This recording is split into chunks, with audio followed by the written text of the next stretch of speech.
So I'm driving in today, and I thought to myself, first and foremost, thank goodness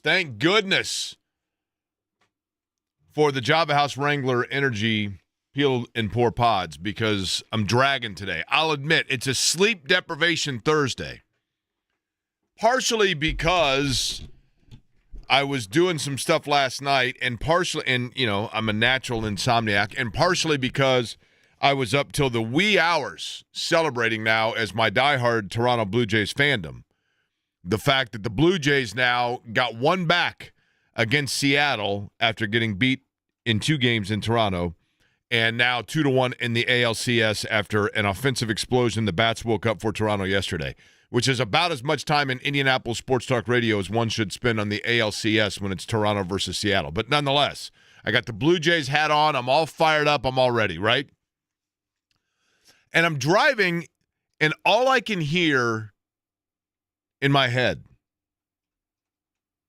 all I can hear anywhere I go today, and The Hangover is where I think probably I was most, not literally like the hangover from the big win of the Toronto Blue Jays last night. Not the kind of hangover of like, we're still basking in the glory of the Colts off to a 5-1 start. Not the kind of hangover of Indiana football is ranked 3rd in the country. Not the hangover of Purdue's the number 1 team in the land. Not the hangover of the Pacers are getting ready to start their season, and that's going to be cool, and they're in San Antonio tomorrow night. Not that kind of hangover. The Hangover, the movie, okay? It was in the movie The Hangover where I kept hearing that song in my head. Just live your life. Hey-oh, hey-oh, hey-oh, da-da. You know the song I'm talking about, Corbin, of course, right? That is right. Live your life, the name of the song. And I'm thinking to myself, why do I keep hearing that song in my head? Why is it stuck in my head? What is my body subtly and subliminally trying to tell me to live my life? I've got a whole entire mantra, squeeze the juice out of life. Like I feel like I do that, right? And hopefully on this radio show we do it together each and every day for 3 hours, where we just kick back, we relax, we have fun, we talk sports, we don't take things too seriously, right? People hear enough of bravada, in your face, screaming, debating, arguing. I don't want to do that. There was a time in my life I probably want to do that. No, I just want to live my life. And then I realize it's like this little birdie landed on my shoulder. Jake, live your life. Was the number 1 song this week back in 2008. The number 1 song this week back in 2008.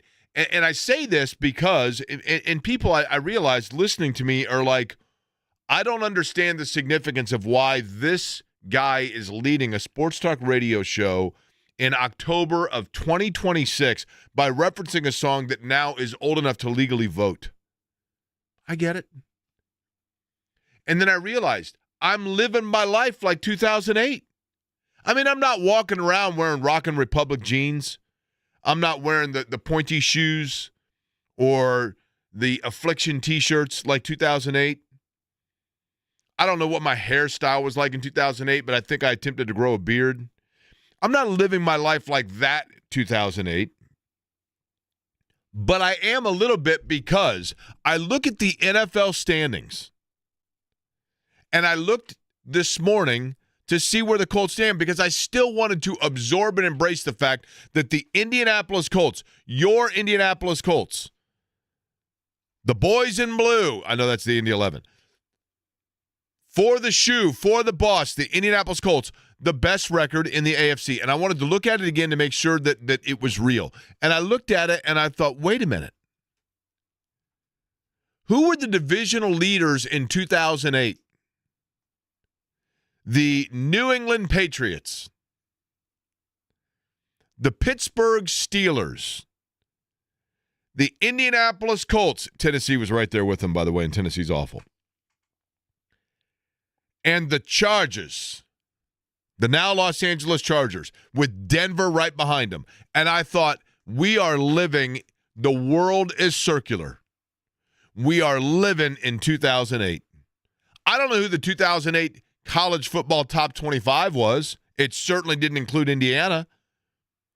But in the NFL right now, history repeats itself, and we live in this vacuum. But it's glorious because the thing about this Colts team, and yes, it seemed to almost turn on a dime. Danny Dimes, Daniel Jones, the guy that is probably most responsible for this turnaround. And that's maybe unfair to say to Jonathan Taylor. And maybe that's unfair to say to Tyler Warren or to Michael Pittman Jr., who I think is the definition of teammate. You know, Quentin Nelson, guys that are willing to just go out there and do what they've got to do to help this team win. But it's where you are. Chargers now coming up, and on the show today, we're actually going to go out to Los Angeles as part of our Thursday road trip. Now, Corbin, have you been to L.A.? I have not. Fabulous. I would live in L.A. in a New York second. I love everything about Los Angeles. Mostly what I love about it, you look outside right now, 72 degrees, sunny, not a cloud in the sky. It's like that in Los Angeles and San Diego, 363 days a year. Sign me up, right? But Los Angeles is an interesting one because you've got two football teams. You have a population that is largely from elsewhere.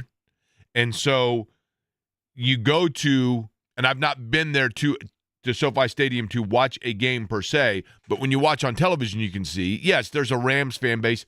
Yes, there's a Chargers fan base, but you get a large percentage of fans that are there to see the visiting team because it's a chance to go out to L.A., and you have people that, you know, yeah, I grew up in the Midwest and now I live in L.A. because I'm out here. I'm going to be a movie star, and I'll tell you more about that, but I'll just let you know that your omelet's going to be out in just a second, right?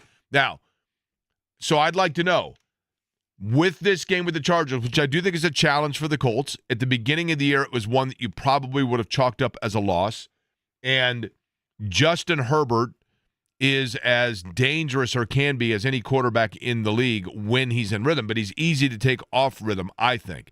But we're going to go out to L.A. on the course of the show today and talk to the play-by-play voice of the Los Angeles Chargers coming up at 1:30 today, Matt Money Smith.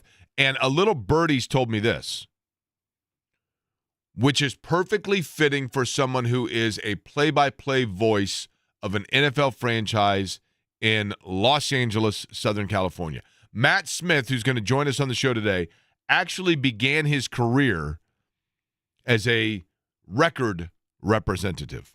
Like, he was the guy that would call radio stations and be like, hey, can you be sure this week to play our new artist that we've got coming out, you know, insert name of band. But he's got literally the voice of God. Now, Corbin, you've got a great voice, right? But your voice wears this guy's pajamas to bed. You know what I mean? Like he's got a fabulous voice. Now, you talked to him in setting up the interview. Did you notice the dulcet tones of Matt Smith? Yes, I did. Did he happen to mention the dulcet tones of you in by any chance? No, we did not. Can you do me a favor? Okay. Can you just say one time on the radio, Luke, I am your father? Okay, Mark Boyle. Luke, I am your father. Did Mark Boyle ask you to do that? He calls me Darth. Oh, he does? Yes, he does. Okay. You have filled in as the producer for the Pacers Radio Network, right? And when you're doing that, you have talked with Pat Boylan, who's also going to join us on the program. Coming up at 1 o'clock today, we'll get into the Pacers and the San Antonio Spurs in action. That will be tomorrow night down in San Antonio, preseason for the Pacers. And I realize it's preseason, but there's a lot of intrigue about the Pacers roster. And notably, I think the intrigue still is at the center position. And I'm really curious about who it's going to be. Isaiah Jackson, I'm waiting to see Isaiah Jackson show, and maybe it takes, 2 months, 3 months before we get a real feel for who Isaiah Jackson or James Wiseman can be coming off of that Achilles injury. Because when you come off of injury, one of the biggest things and biggest obstacles is that mental aspect. I take that back. I've come off of I guess, like I broke my foot when I was in college. That's a little different. Certainly different than a ruptured Achilles. And then, I had a stent, a heart stent put in, and had to go through a rehab of that. And there was psychologically, and I'm not in any way, shape, or form comparing that to that of coming off an Achilles as an NBA player, except for the following. For a couple of probably months, I'll say 2 months, after I had a stent put in from a heart attack, and I think people that have had that will be able to understand what I'm saying here. Every little blip of like a little zap feeling in your chest or a heartburn or a moment where you lose your breath or whatever, it was magnified times 10 because of this paranoia / PTSD / hyper awareness / hypochondria of that one area of the body that has been compromised and has shown vulnerability. And I think for all of us, no matter what it is you're talking about physically speaking, when you have something that you took for granted for so long, physically speaking, that then is compromised, you feel a vulnerability about it for the first time. And for elite level athletes, I can only imagine you are coming off of a time where you have been a great athlete with an abnormal leaping ability and burst and all of that, and then suddenly in the snap of a finger, it's gone. And you've got to recoup, and you've got to recover, and you've got to rest and do all of those things. And while doing it, you are wondering to yourself, will I ever get back to what I once was? And and I think it's different from every athlete, but for the first couple of weeks, months, whatever it may be, you are constantly hesitant. And then actually it can become problematic because without even realizing it, you are maneuvering your body in a way, in a compromising fashion, that is now all of a sudden your muscles are moving in different patterns, different ways, whatever else, and that can compound, and we've seen that. Other injuries sometimes parlay into injuries.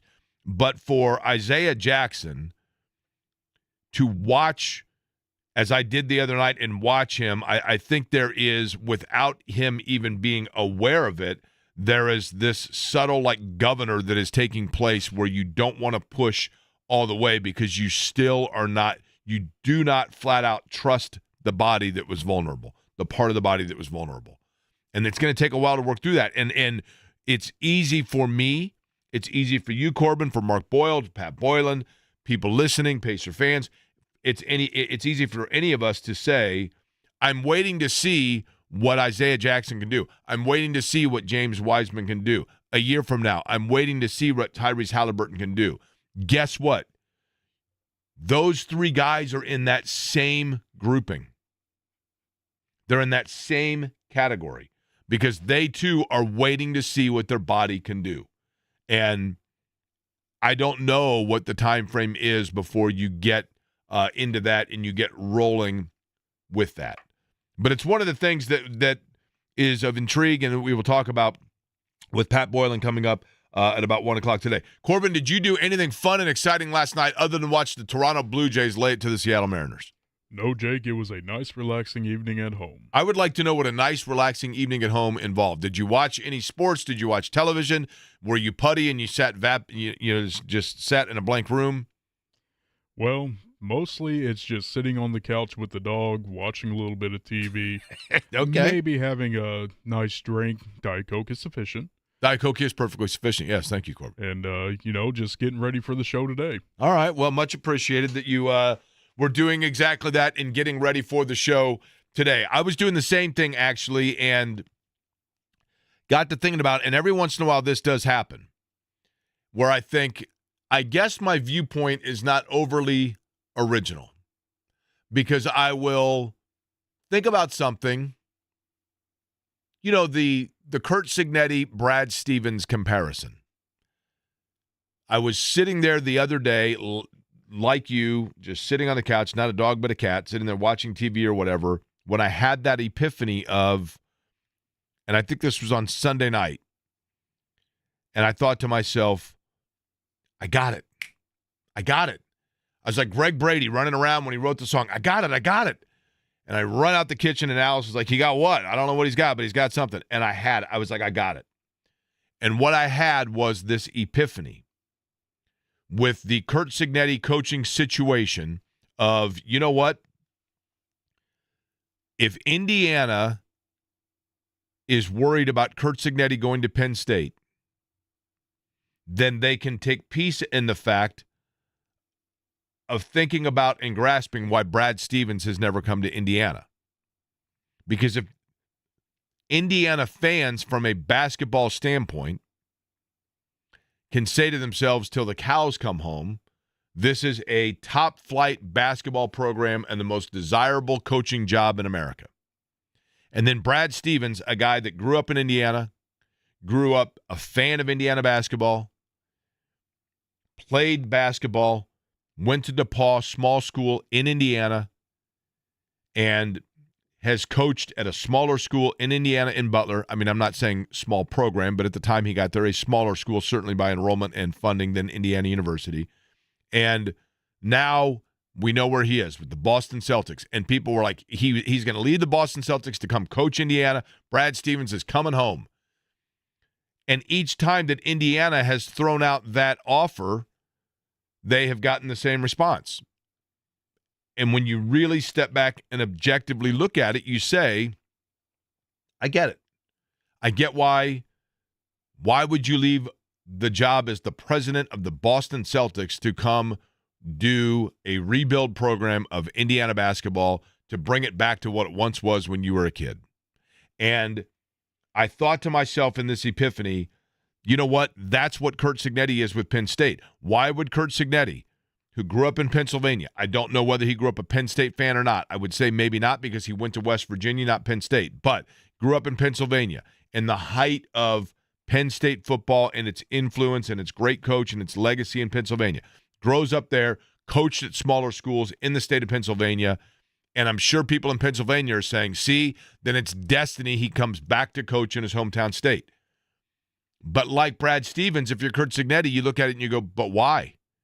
Why leave a job where right now he has Indiana at the point where Penn State hopes to get? Crazy as that sounds. And why leave a situation where you have a great job and you're very high on top of the mountain for a reclamation project of something that is trying to simply get back to what it was in your childhood? And I thought to myself, this is it. I'm going on the air, and that's my epiphany, and there's my story. And then, boom, I come in like Monday, and everybody's like, you know, the Curt Cignetti thing actually sounds like Brad Stevens. I'm like, stole my thunder. I put it out there in the global conscious, stole my thunder. Maybe I need to start thinking more originally. And then last night, I'm having a conversation with somebody, and we're talking about Indiana football. And they say to me, Jake, do you think it's possible that the football in hype that Indiana fans are now, and this is a good question for Indiana fans. I'm not saying that Indiana University is suddenly a football school, but does the enthusiasm that you have for Indiana football, the excitement that you have for Indiana football, the relevance of Indiana football, the fact that we are now in mid-October, we're probably a week away from my mom telling me to be careful on wet leaves. Leaves haven't turned yet this year very much. A little bit, starting to now, but still a little behind pace. But as we head in towards Halloween, this is the time of year typically when people are like, oh, man, the Indiana basketball team that practice, this guy looks great. This guy's struggling. Here's what I'm hearing about this. And, you know, all the chatter, all the coffee house and bar chatter in Indiana about the Indiana basketball program. And that's all been usurped now of people talking about football, as it should be. But we're not used to getting this far into the process without all kinds of hype, expectation, hope, and prognostication about, or prognostication, I should say, about Indiana basketball. And I'm not saying that enthusiasm for Indiana basketball doesn't eventually come, but Purdue, the number one team in the country, and Indiana fans have been hearing about, Purdue and Matt Painter and Fletcher Lawyer and Braden Smith, and does that in any way, shape, or form, does Indiana basketball become even a little bit more on the back burner in the minds of Indiana fans because they are so captivated by football? And this is the first time that Indiana fans have gotten a taste of what it's like to be a primetime national college game day, sold-out crowd, ESPN.com lead article on a regular basis during the college football season. And for fans of Indiana University, is it, hey, this is awesome, I never want to lose this, and man, then I can't wait for basketball? Or is it starting to take away a little bit your attention on the basketball program? And are we seeing a shift that is the first of, a 1% shift download, but are we starting to see a shift in terms of that fan base and what that fan base is? And my buddy's asking me about this yesterday, and I thought, that's a great topic for the show. And again, I must have thrown it in a global conscience because then I start seeing like columns and articles. Is Indiana suddenly a football school? And I thought, well, that was like I literally was about to throw that out there. And then there was one more. There was one more subject, one more question, one more area of scrutiny that I've mentioned a couple of times on the program. And I feel like it is a subject matter that is this elephant in the room involving the Indianapolis Colts that no one wants to address. I feel like it's this almost taboo subject within Indianapolis when it comes to the Colts, because the Colts are off to this remarkable start. They're having a great year. There's no reason to believe, and there's no evidence to believe, that year in any way, shape, or form can be taken off the tracks. And believe you me, if there's anybody that knows something about taking it off the tracks, it's me, right? 100% guilty as charged. But there is one thing that, again, I was beginning to wonder as I was laying awake at night last night on a sleep deprivation Thursday, because I didn't sleep a lot last night because I was super excited about my Blue Jays, and I just kept rethinking Alejandro Kirk, home run, and all this. It's all going through my head. And I'm sitting there and I'm watching TV, and then I try to finally go to bed, and I'm going to bed, and 2008 is dancing in my head, and I can't figure out why. And I'm thinking about like the fact that the Colts are back in 2008 as relevant again. And whoever would have thought back in 2008 that we'd have a time where Indiana football would be usurping Indiana basketball. And all this stuff's running through my head, right? And as it is, then I realize and I think to myself, there's one other thing that I've been weighing out, and I've thrown it out there, and I'm just not certain necessarily that it's time to have the discussion with fans of the Colts. But then I thought, what the hell? Why not? Why not? Everything else is like coming back. Everything else is back in vogue again. We're partying like it's 18 years ago, and we're all adults. So maybe it's a conversation we need to have. It's not a bad one. It's just an elephant in the room one about the Colts. And we'll begin the discussion next.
It is going to be, by the way, it's a party like it's 2008 Sleep Deprivation Thursday, and it's also an interactive Thursday.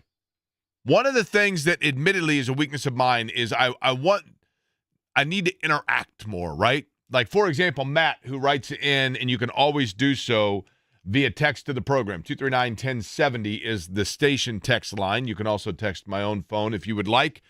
I do enjoy when people do that after hours, and occasionally we'll just sit there and talk a little sports if you call me on the phone at my personal cell phone number. But Matt says, and we mentioned this the other day, the biggest thing working in IU's favor in that Penn State job is the fact that Indiana likely is going to be playing deep into December or January. The portal opens January 1st through the 15th, and they will need players. I cannot see Cignetti making that decision while on a title run. That is a great point from Matt. Now, there's a lot of football to be played still for Indiana, but there is no reason to believe, because one thing about this team under Curt Cignetti is, they don't Michigan State this weekend. There are teams in the past that Indiana would stub their toe. I really do feel like that is why that Iowa game is going to, when we look back on it, be so critical, because that was the game when they're on the road, they had the late turnover, and Iowa misses that field goal, and Indiana comes right back. They get one last leash on it, and they snatch victory from the jaws of defeat. And that's what great teams do. And I do feel like if there was a trap game, quote unquote, or a wake-up game, we may look back. Whatever the ultimate destiny is for Indiana this season, I think we will look back at that Iowa week and say that was a boulder in the stream game that changed their trajectory. But here's my question in regards to the Colts, that it's the quiet part that we've kind of mentioned out loud, and it's another one that I've been going back and forth, and I saw that Greg wrote a column about this, I believe, today, or maybe it was yesterday in the Star, but I've mentioned it as well. And now I think for certain we can say it conclusively. I don't in any way, shape, or form see how there's any way other than to say this. It is emphatically, and this is just my speculation. A year ago, and I can't remember, I believe it was, and it was so odd because I think I was out of town. I believe it was last season when I can't take really vacations during the summertime because of the racing schedule. It's difficult. So I try to take a vacation in the fall. I'll be doing one here in a month. And I am very conscientious of doing it, professionally speaking, around the Colts schedule. And last year, I can't remember what the reason was during the Colts bye week when I couldn't do a trip and I'm talking taking like 3 days off or 4 shows off. So last year, I'm like, you know what?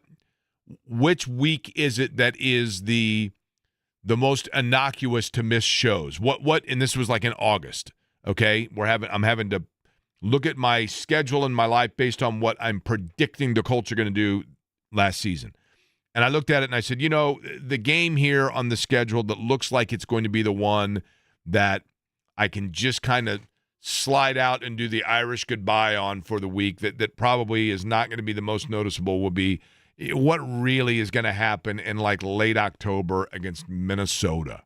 The Minnesota. The Vikings aren't going to be any good. The Colts, I don't think, are going to be very good. This is going to be like 2 4-6 teams. It's going to be that game that's, there's like a broadcast team you've never even heard of that's doing it, and, who even knows what network will pick it up. And, Minnesota will be fine. So that's what we do. Well, what happens, but Sam Darnold is last year's version of this year's Daniel Jones, and they get off and flying, and Minnesota's now like great, and the Colts have to go in there, and then lo and behold, the announcement comes like literally as I'm landing from vacation. Like Anthony Richardson has been pulled as the starter.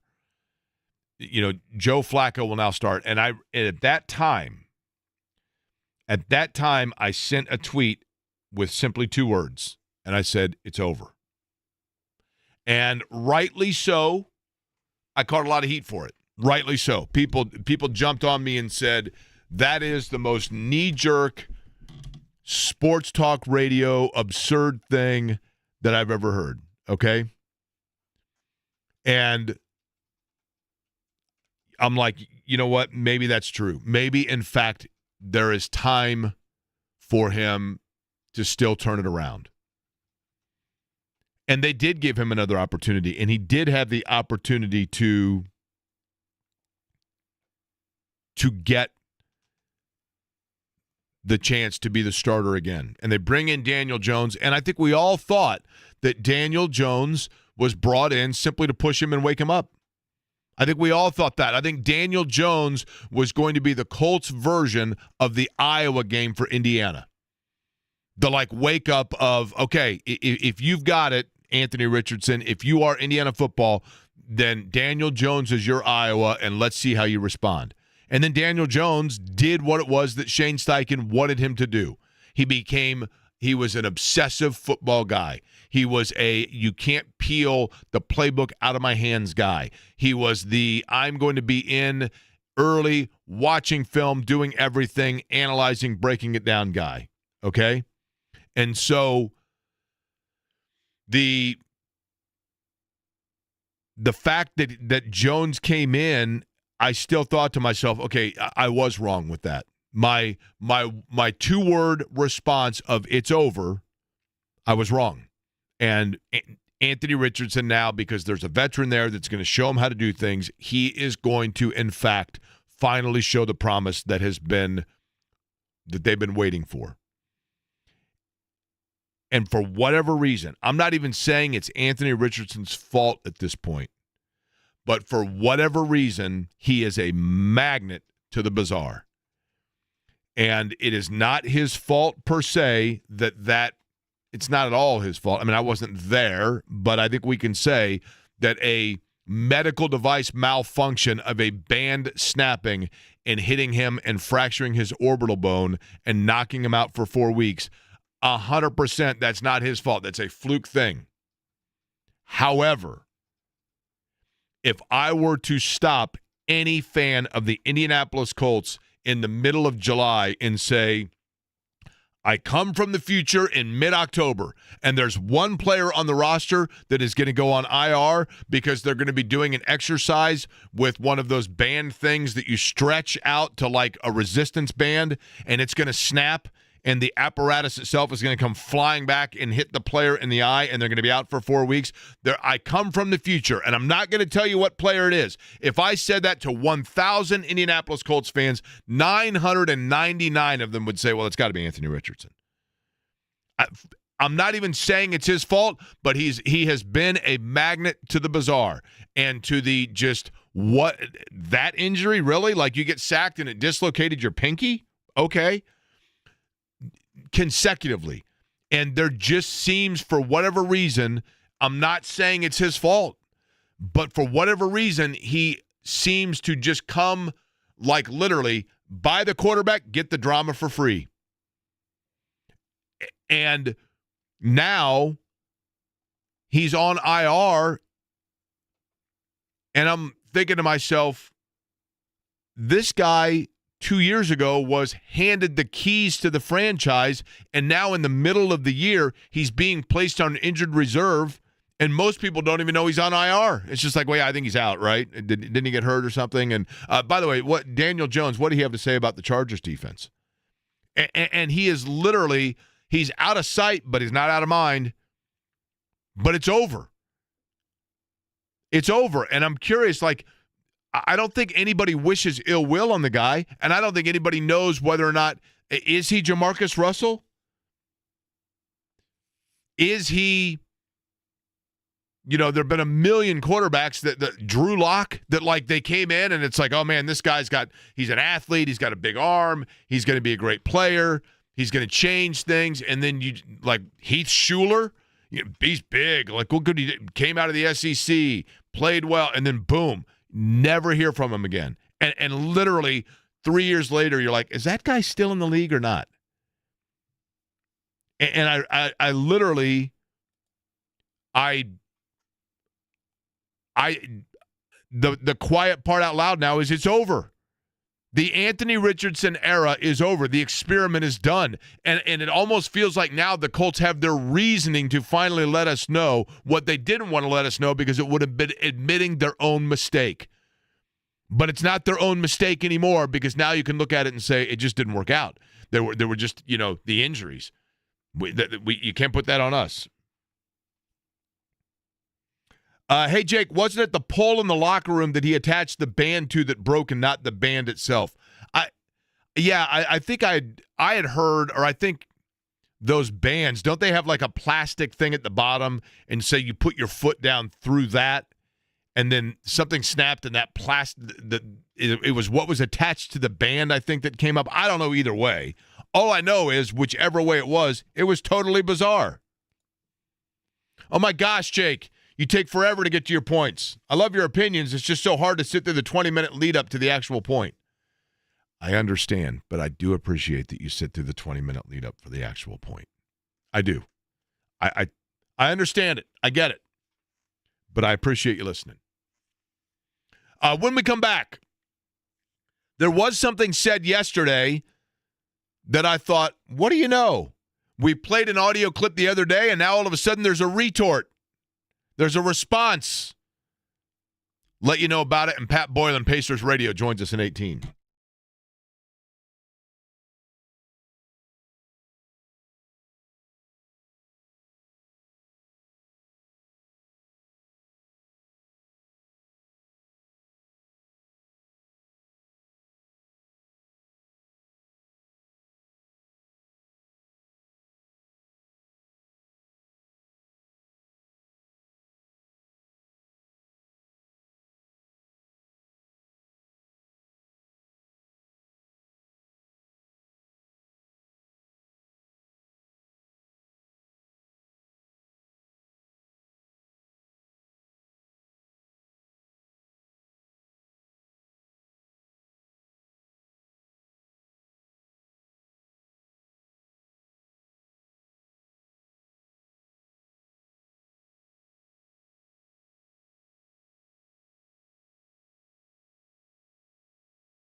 Hey, guys.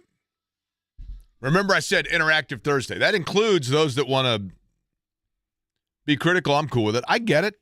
I totally get it. Somebody tell Jake that bravada is an Oldsmobile. Bravado is a bold manner or a show of boldness intended to impress or intimidate. Did I say bravada? Maybe I was thinking linguistically, and I was going with like the feminine form. I do remember the Oldsmobile bravado. Was that like the Achieva? Remember the Oldsmobile Achieva? I remember a guy when I worked at Hardwick's trying to sell me an Oldsmobile Achieva. But in terms of bravado, there's been a lot of that from Curt Cignetti. And it is interesting to me, if you look at Purdue, one of the great rivalries and traditions, I guess is probably a better word, in college football is Purdue and Notre Dame in football every year. And Notre Dame's got a schedule that has and includes a lot of, because of course they're independent, games that are traditional rivalry games. That's why they play Navy every year. And obviously USC, but Purdue is one of them. And Indiana caught a lot of heat and criticism in the last couple of years, and notably a year ago when they kind of made the first move on the chessboard by saying, look, Curt Cignetti did in particular at Big Ten Media Day when he was saying, look, from the standpoint of scheduling, you got to look at the way the SEC does it. The SEC is smarter in their scheduling because what is to be gained by going out and playing in these, big matchups right out of the box as opposed to playing against the MACs or the smaller schools and then get into conference. And, you get plenty of chances in the Big Ten, no matter who you are. Indiana, Minnesota, Iowa, Michigan State, whatever it may be, you get plenty of chances to right the ship over the course of a year and get quality wins because of the league that you're in. And we played the other day, Paul Feinbaum talking about how he doesn't like Curt Cignetti because he thinks Curt Cignetti has bravado or is arrogant and brash. And that probably stems from the fact that Cignetti had kind of subtly, while tipping his cap to the way the SEC does it, also kind of taken a shot at the SEC and some of its teams in the way that they schedule. And now Indiana finds itself ranked within the top 5. And while he didn't come out and say who he was talking about, Cignetti did make interesting comments recently about just the overall aspect of the lens in which Indiana is now viewed. And let's face it, college athletics, college football has really changed a lot, in the last 5, 10, 15 years. And there's a division. There's no doubt about it in the media. And a lot of it's tied into whatever TV network is covering which conference. And then you're going to have sports writers that support those schools and are against the other schools. So there is definitely a great divide. And one of the things with that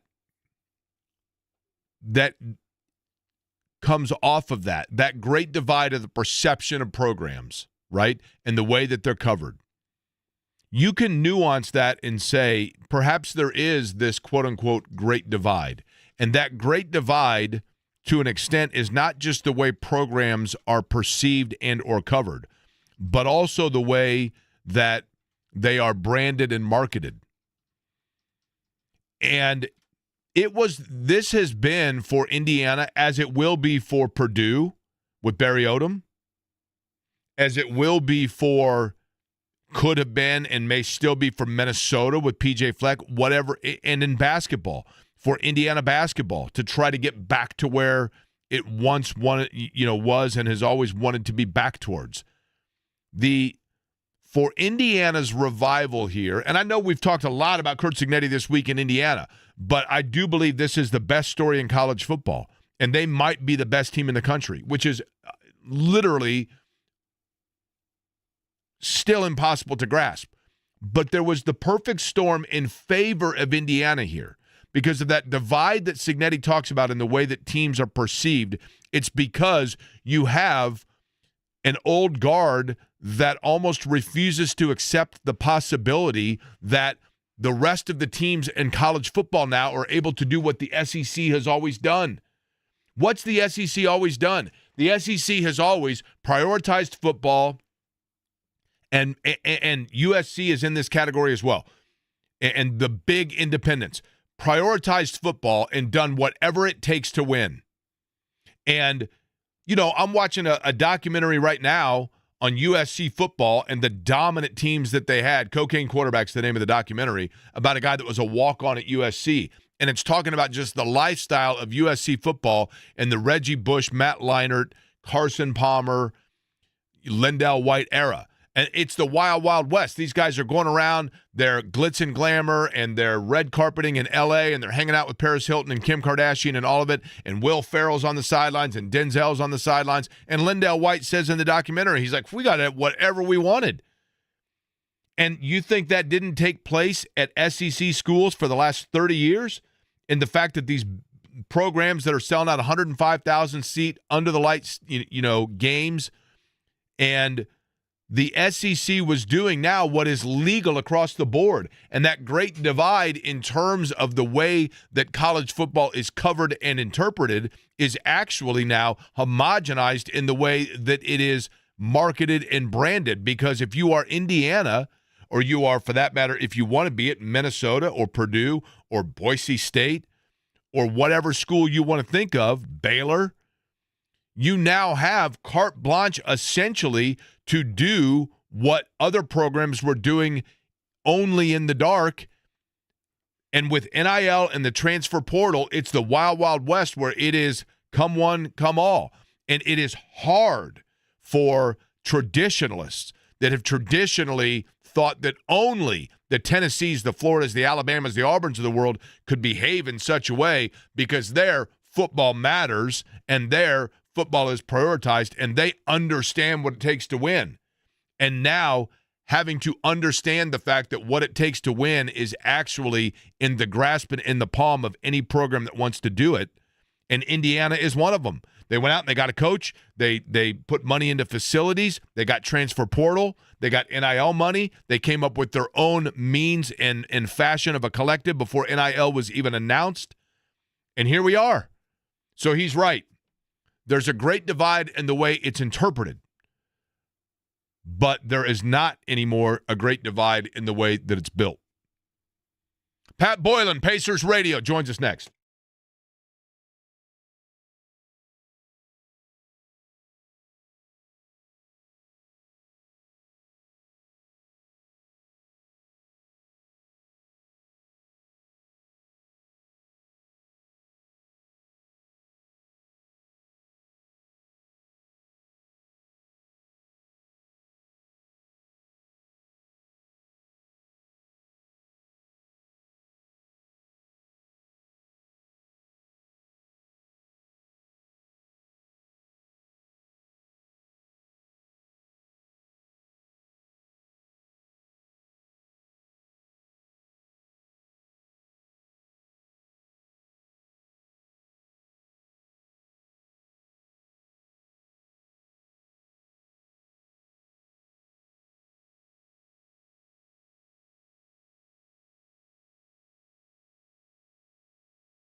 Pacers in action coming up tomorrow night, right, Corbin? Is the Pacers in action in San Antonio? Have you been to San Antonio, Corbin?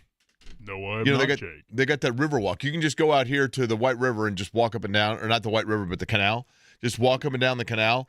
And it's awesome at the Riverwalk in San Antonio, but then after about 20 minutes, you're like, I think I just passed that restaurant for the 7th time. And you realize that you just walk, you go over a bridge, you walk in. Before you know it, you're doing laps. But it is very cool. A lot of good restaurants in San Antonio and a team that the Pacers are going to see for the second time in a week. Joining us now on the Java House Peel and Port guest line, he is, of course, on the radio network for the Indiana Pacers. Pat Boylan joining us. Pat, you have or have not been to San Antonio? I have. For those who don't know, I don't typically travel with the Pacers on the road. I'm in the studio that you're sitting in there right now. My brother lives in Austin, and I did a one-day, 9 to 7 day trip in San Antonio. So tried to knock it out in one day. Have done the Riverwalk. It is nice. Did you notice when you did the Riverwalk that after about 20 minutes, you've passed the same spot for the 4th time? Yeah. And when we went, it was late July and approximately 105 degrees. So I'm not sure that's the perfect time to take in San Antonio, but nice smaller sized medium city. It is that. That is a fair way of saying it. It is also one that is epicentered around their NBA team and the Spurs. And I want to begin with this before we get into the Pacers, and there's plenty to discuss there. But I mentioned this after going to the game Monday. Pat, I know that we've known it. I know that we have seen glimpses of it, and then obviously he was hurt last year. But Victor Wembanyama is truly the face of positionless basketball, because to see a guy that size bring the ball up the floor and then effortlessly pull up from 28 and hit a shot, all I could think to myself is there's nothing you can do about this, right? I mean, It was pretty impressive to witness up close and in person. One thing that blew my mind, and I've had the chance to watch him a couple of times, but at the center jump circle was Isaiah Jackson, who is maybe a little undersized for a center, maybe just a little bit. But in the center jump circle, it looked like a center going up against a point guard. And Isaiah Jackson is an NBA center. I mean, it was remarkable. Rick Smith was sitting I think a little down from where you were, and I wanted him to just go out on the court and stand next to this guy because Rick Smith is 7'4", and it just feels like Victor Wembanyama has 3 to 4 inches on him. I don't know. I mean, it's like you're so used to watching when you get the good fortune of either going to NBA games regularly or working in the NBA. You're so used to watching, unproportional body types, and then you see this guy, and he's like his own stratosphere. He's in his own solar system in that regard. And look, the injury thing is the only thing that I can possibly imagine that keeps him from being an MVP, that keeps him from being a champion, that keeps the Spurs from eventually winning a title at some point over his career. I do think it's a big, big question mark, though. In fact, I was even reading an article in the offseason about how the Spurs front office is being a lot more aggressive than some front offices might with a young player, thinking I've got 10 to 15 years with this guy, because they're realistic that at age 34, 35, can he be doing this? We'll find out in 10 plus years. But that said, I mean, he is just unicorn almost has been thrown out there too often in sports. This guy is the true definition of a unicorn. I've never seen anything like it, and it's just amazing when he's down there in the post, when he's got 6 inches on the center guarding him, but also he's got a great handle. I think the one thing about his game that you could look at and question would just be, and how could you not for a guy who's 7'5" or maybe taller, he turned it over a lot. He did on Monday. I mean, you can get physical with them for sure, right? Yeah, the physicality, and then just Durant's figured it out. He's 7 foot, not 7'5", but can a guy dribble at a 7'5" height and not get it swiped away all that often? But it's nitpicking on what's going to be, I think, an extraordinary career for a player like we've never really seen in the NBA or all in basketball. I made the point on Tuesday, Pat. Pat Boylan is our guest, Java House Peel and Port guest line. I made the point on Tuesday that it's interesting you mentioned Rick Smits, because he was sitting down the way they introduced him, and my mind immediately raced to when Rick Smits was a player, and at 7'4", his ability in 1998 to pop out and hit a 10 to 12 footer was almost an anomaly. That Right. was to draw Patrick Ewing away from the low post was, wow, this is really, transcendent stuff the Pacers are doing here. And yet I'm looking at it and I'm going, he would get 3/4 the way down the floor by the time Wembanyama was putting the ball up. You know what I mean? I mean, it really is remarkable, just the evolution, right, in the way that the game has gone. All right, so let's go to the center position. I want to focus there, Pat. You mentioned it with Isaiah Jackson. Between Isaiah Jackson, obviously Jay Huff, and as well James Wiseman, I'm still waiting, and I know it's very early for one of these three to really separate themselves. Am I being too critical? No, I don't think you're being too critical. I think we're all waiting, for somebody to separate themselves, albeit, you come into this with a couple of guys coming off of major injuries, so I think it's more than fair to give them time to get their legs underneath them. It is only 3 preseason games. This is, perhaps a process that could take a few weeks with guys coming off significant injury. The frustrating thing for Isaiah Jackson's last year was he spent a lot of time, as kind of the third string center and coming in and filling in spot minutes pretty nicely, I thought, in the first couple of years of his career. And last year was supposed to be really the year that we saw what Isaiah Jackson could do in a regular rotation spot. He played 5 games towards Achilles. It never happened. I'm still fairly optimistic for him. I think it's too early, 3 preseason games in, to say, he doesn't look like the starting center the Pacers need him to be. But, at the end of the day, I'm not sure necessarily the Pacers need somebody who's going to, from a starting center position, come in and play 32 minutes. I can imagine a scenario where if Isaiah Jackson, gets his bounce underneath him and kind of settles in, are you getting 20 to 25 minutes from Jackson, maybe 10, 15 minutes from Huff? And then the other aspect at play here and dynamic at play here is I don't think the Pacers are going to have a center on the floor for 48 minutes. I think they can play small ball with Obi Toppin at the 5, small ball with Pascal Siakam at the 5. In fact, they did a lot of that fairly successfully in the playoffs. So I think we were talking on your show a couple of weeks ago, when you look at Miles Turner and Roy Hibbert, the Pacers for about 17 years had remarkable consistency in terms of you knew what your starting center was going to be. For 17 years, those guys were the starting center for 15 of them, and then each of them a portion of another season where they kind of platooned as the starting center. So this is really unique territory for Pacers fans to go into a season and not be totally sure of who your starting center is going to be. And in fact, when you talk about Rick Smith, there's not a huge gap between Rick Smith's days and Roy Hibbert's days. So the Pacers have had remarkable consistency in that position, but I do think it's certainly something where you're still looking for somebody to separate themselves. And I think, Rick Carlisle goes into this with no preconceived notions about how it should look. If that's Jay Huff, if that's James Wiseman, even Tony Bradley, I don't think they're afraid to mix and match the combinations there. Well, Pat, the thing to me that stands out, and I have to keep resetting myself. I mean, it's hard because, I think about the loss of Miles Turner, and we, at some point we're going to have to quit talking about the loss of Miles Turner. I get that, right? But we're still navigating through that.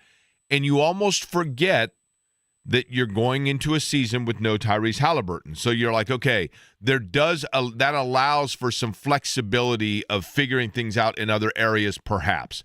But Miles Turner, to me, and I've made this point a lot on this show, he was such an important part in terms of offensively being kind of the center post that the ball went through in terms of that kind of weave offense that they run, and then being able to obviously pop out and hit a 3 if need be.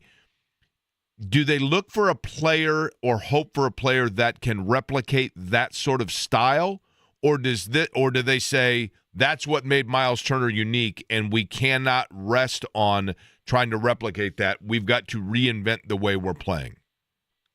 I think it's probably a little bit of both. I think for this season, it's probably more of the latter. Now, you're always open to potential trade talks and conversations and things that could work. I mean, we know that from Kevin Pritchard's perspective. He's always been an aggressive president, general manager in terms of looking for trades and that type of thing. But, I do think that skill set is maybe the closest to Jay Huff. I mean, he's a good perimeter player. I think he's a pretty good screen setter, which actually Miles was never a great screen setter, but you're right. He was the fulcrum of the offense, and those kind of dribble handoffs and pitches between Tyrese Halliburton and Andrew Nembhard were a mainstay of the offense. Rick Carlisle's talked about it a fair amount. there's an adjustment to the system around the players too. It's not just forcing these players into a rigid system and saying, okay, well, this worked with Tyrese Halliburton and Miles Turner, so we have to force it to work with Andrew Nembhard and Isaiah Jackson. That's not what's going to happen here. So there's tweaks, there's adjustments, maybe even some significant adjustments in that regard. The flip side of that is Miles Turner never played huge minutes. He wasn't like a 40-minute per game guy or even a 35-minute per game guy. So the Pacers got used to playing plenty of minutes, especially last year with the rash of unfortunate injuries to Jackson and to Wiseman. They got used to playing plenty of minutes per game without Miles Turner on the floor and still making it work. So, I think Jackson's capable of that. I think Huff is capable of that. I haven't seen Wiseman enough to know. And Bradley, that's not his game. But look, Tony Bradley got some NBA Finals minutes and brings some positives to it. So, you've got four guys out there that are all. I think they love Tony Bradley. Not to cut you off there. I think they love Tony Bradley's rebounding and physicality. And that's – I think Tony Bradley, of those guys, is the one that is the most specified, but he does something differently than everybody else in the fact that he goes in and in their games – if there are games where they need to control glass, that is his role. And he knows that's his role, and it is go in there and get boards and D up, right? I mean, he seems to me of those guys to be the most – quintessential low block down here root player. Would you agree with that? No question. I mean, what he is defined. You know what Tony Bradley is, which is not the guy that's going to step out and hit a couple of threes per game, but is those things that you just referenced. A good rim protector, a good rebounder, and when you look at this season coming up, when you don't have Tyrese Halliburton, Miles Turner's not available to you anymore, where are areas, okay, those are a couple of significant losses, sure, and certainly in Halliburton's case, but where are areas maybe that new players can find some advantages that maybe Halliburton and Turner can't, and specifically Turner here? Rick Carlisle has been quite optimistic that the Pacers are going to be a better rebounding team, and we know that Miles Turner, I was a big Miles Turner fan when he was here. I thought he brought so much that he didn't always get credit for, but rebounding was always a problem spot for him. Well, I don't know if Tony Bradley is even going to make the roster. I mean, it's a fascinating preseason and training camp because of that. I can't remember when things felt this open and this fluid at a couple of positions. But if Bradley makes this roster, I think part of the argument is, he's a good rebounder, and this team feels like they can rebound better, and probably, to be frank, is going to need to rebound better than they did last year to make up for some of the things that they lost. And there's no question that Bradley's good there, and he's solid, and you know what you're getting night in and night out. And there's a certain advantage to having a player like that, no question. Pat, is it going to be tough for Indiana after this season? Because I think, and I know it's early again, but clearly they're going to have offensive sets that are going to run through Benedict Mathurin. Now, I know that Rick Carlisle has said that Mathurin is at his best when he's kind of allowing offensive flow to dictate his shots, but he is going to be a centerpiece and perhaps even their leading scorer. I know Siakam obviously is a big part of that as well. But then to have to retweak that again once Halliburton comes back, how do you see that yin and yang playing out? Yeah, I think first and foremost, you're hoping for the type of season from Benedict Mathurin that when Tyrese Halliburton does come back, that you're saying, okay, the development and growth that Mathurin got in 25-26 without Tyrese Halliburton was tough, but ultimately it perhaps led to a level of growth that maybe he couldn't have gotten to otherwise. I mean, I think big picture here is, I zoom out on your question a little bit, that's kind of my hope for this entire season. Look, I'm not putting any ceiling on what this team can accomplish, because if you would have done that each of the last 2 years, I don't think many people saw what happened happen. So I'm not doing that.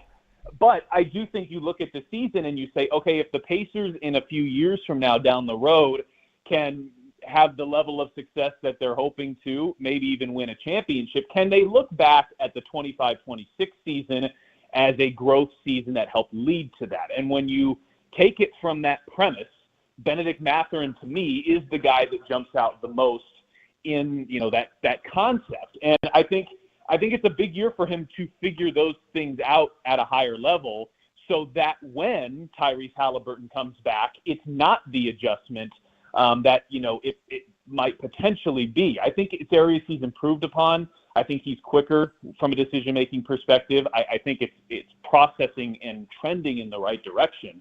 But I think he has a lot of growth there, and I think the two-way game of his will be really important. Andrew Nembhard might not be able to defend the best player on the floor like he did this past year because they're going to need to ask him to do a lot more offensively. So Benedict Mathurin then gets a much bigger spotlight on the defensive end potentially. Aaron Nesmith obviously will play a significant role there too.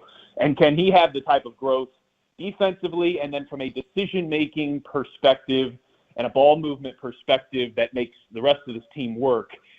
I think it's a huge storyline here for 25-26. And it's interesting you mentioned the point and, Nembhard and running the offense and defensively and, all the balance of that. TJ McConnell comes into play there in terms of being able to spell at that position as well.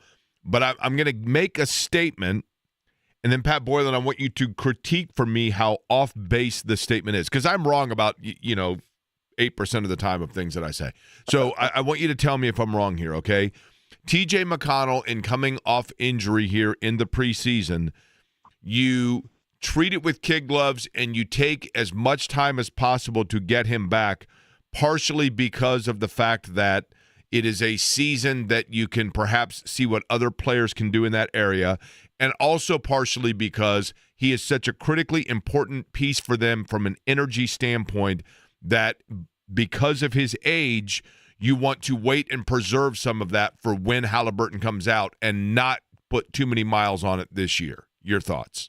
I think the general concept there is absolutely accurate. There's no reason to try to rush TJ McConnell back until he is 100% and risk any sort of extra injury. And that's never really been, something that the Pacers have done. They've almost always been cautious in these type of scenarios for that exact reason. I think the two reasons you bring up are potentially valid, and the other one, for this year is that without Tyrese Halliburton, when you lose another point guard like they currently have with TJ McConnell, he will not be available for the season opener.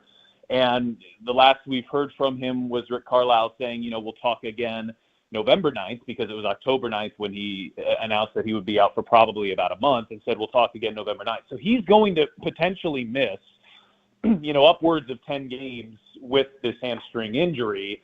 And then you look at your point guard depth, and maybe your strongest, deepest position is now potentially a little bit in peril. You've got Andrew Nembhard, who is as solid as they come, but after that, you're looking at, Cameron Payne, who's a NBA vet and been a point guard for a long time in this league, about 10 years.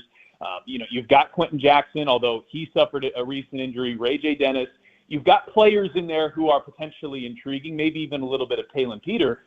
But that's, from an expectations perspective, that's very different than going from Tyrese Halliburton to Andrew Nembhard to TJ McConnell. So the other reason why I think that's accurate is because you can't risk pushing him back too early and then having him sustain a longer injury that keeps him out this year. I think the Pacers, from a depth and a point guard perspective, are just fine. But if they start to suffer more injuries, I think the margin for error in terms of injuries is a lot less than it was last year. So, I was on a podcast yesterday and I said if I could wave a magic wand and grant one Pacers player health this year, my question is undoubtedly Andrew Nembhard, because I think it's the most important player in terms of the position that they need to be healthy.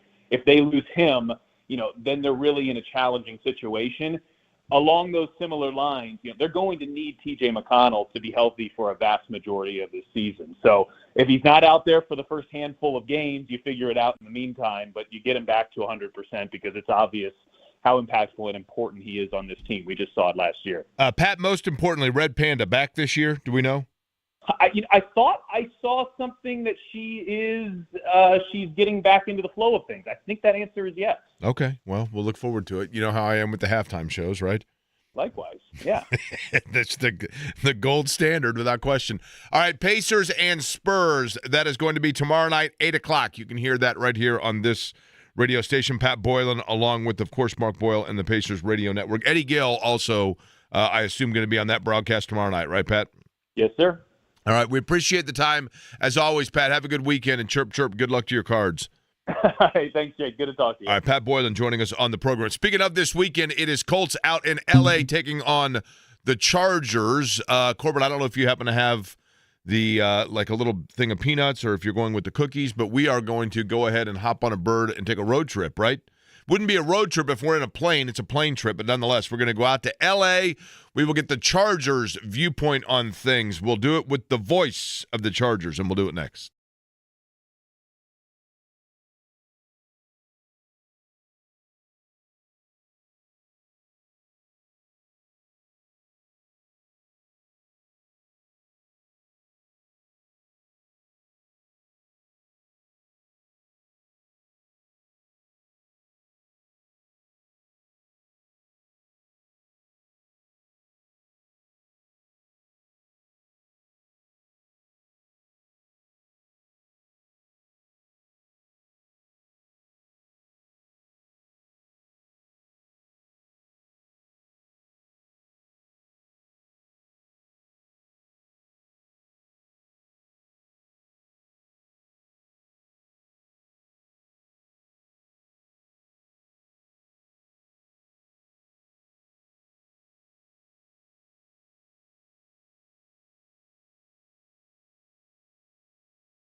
all of that's fair, totally fair.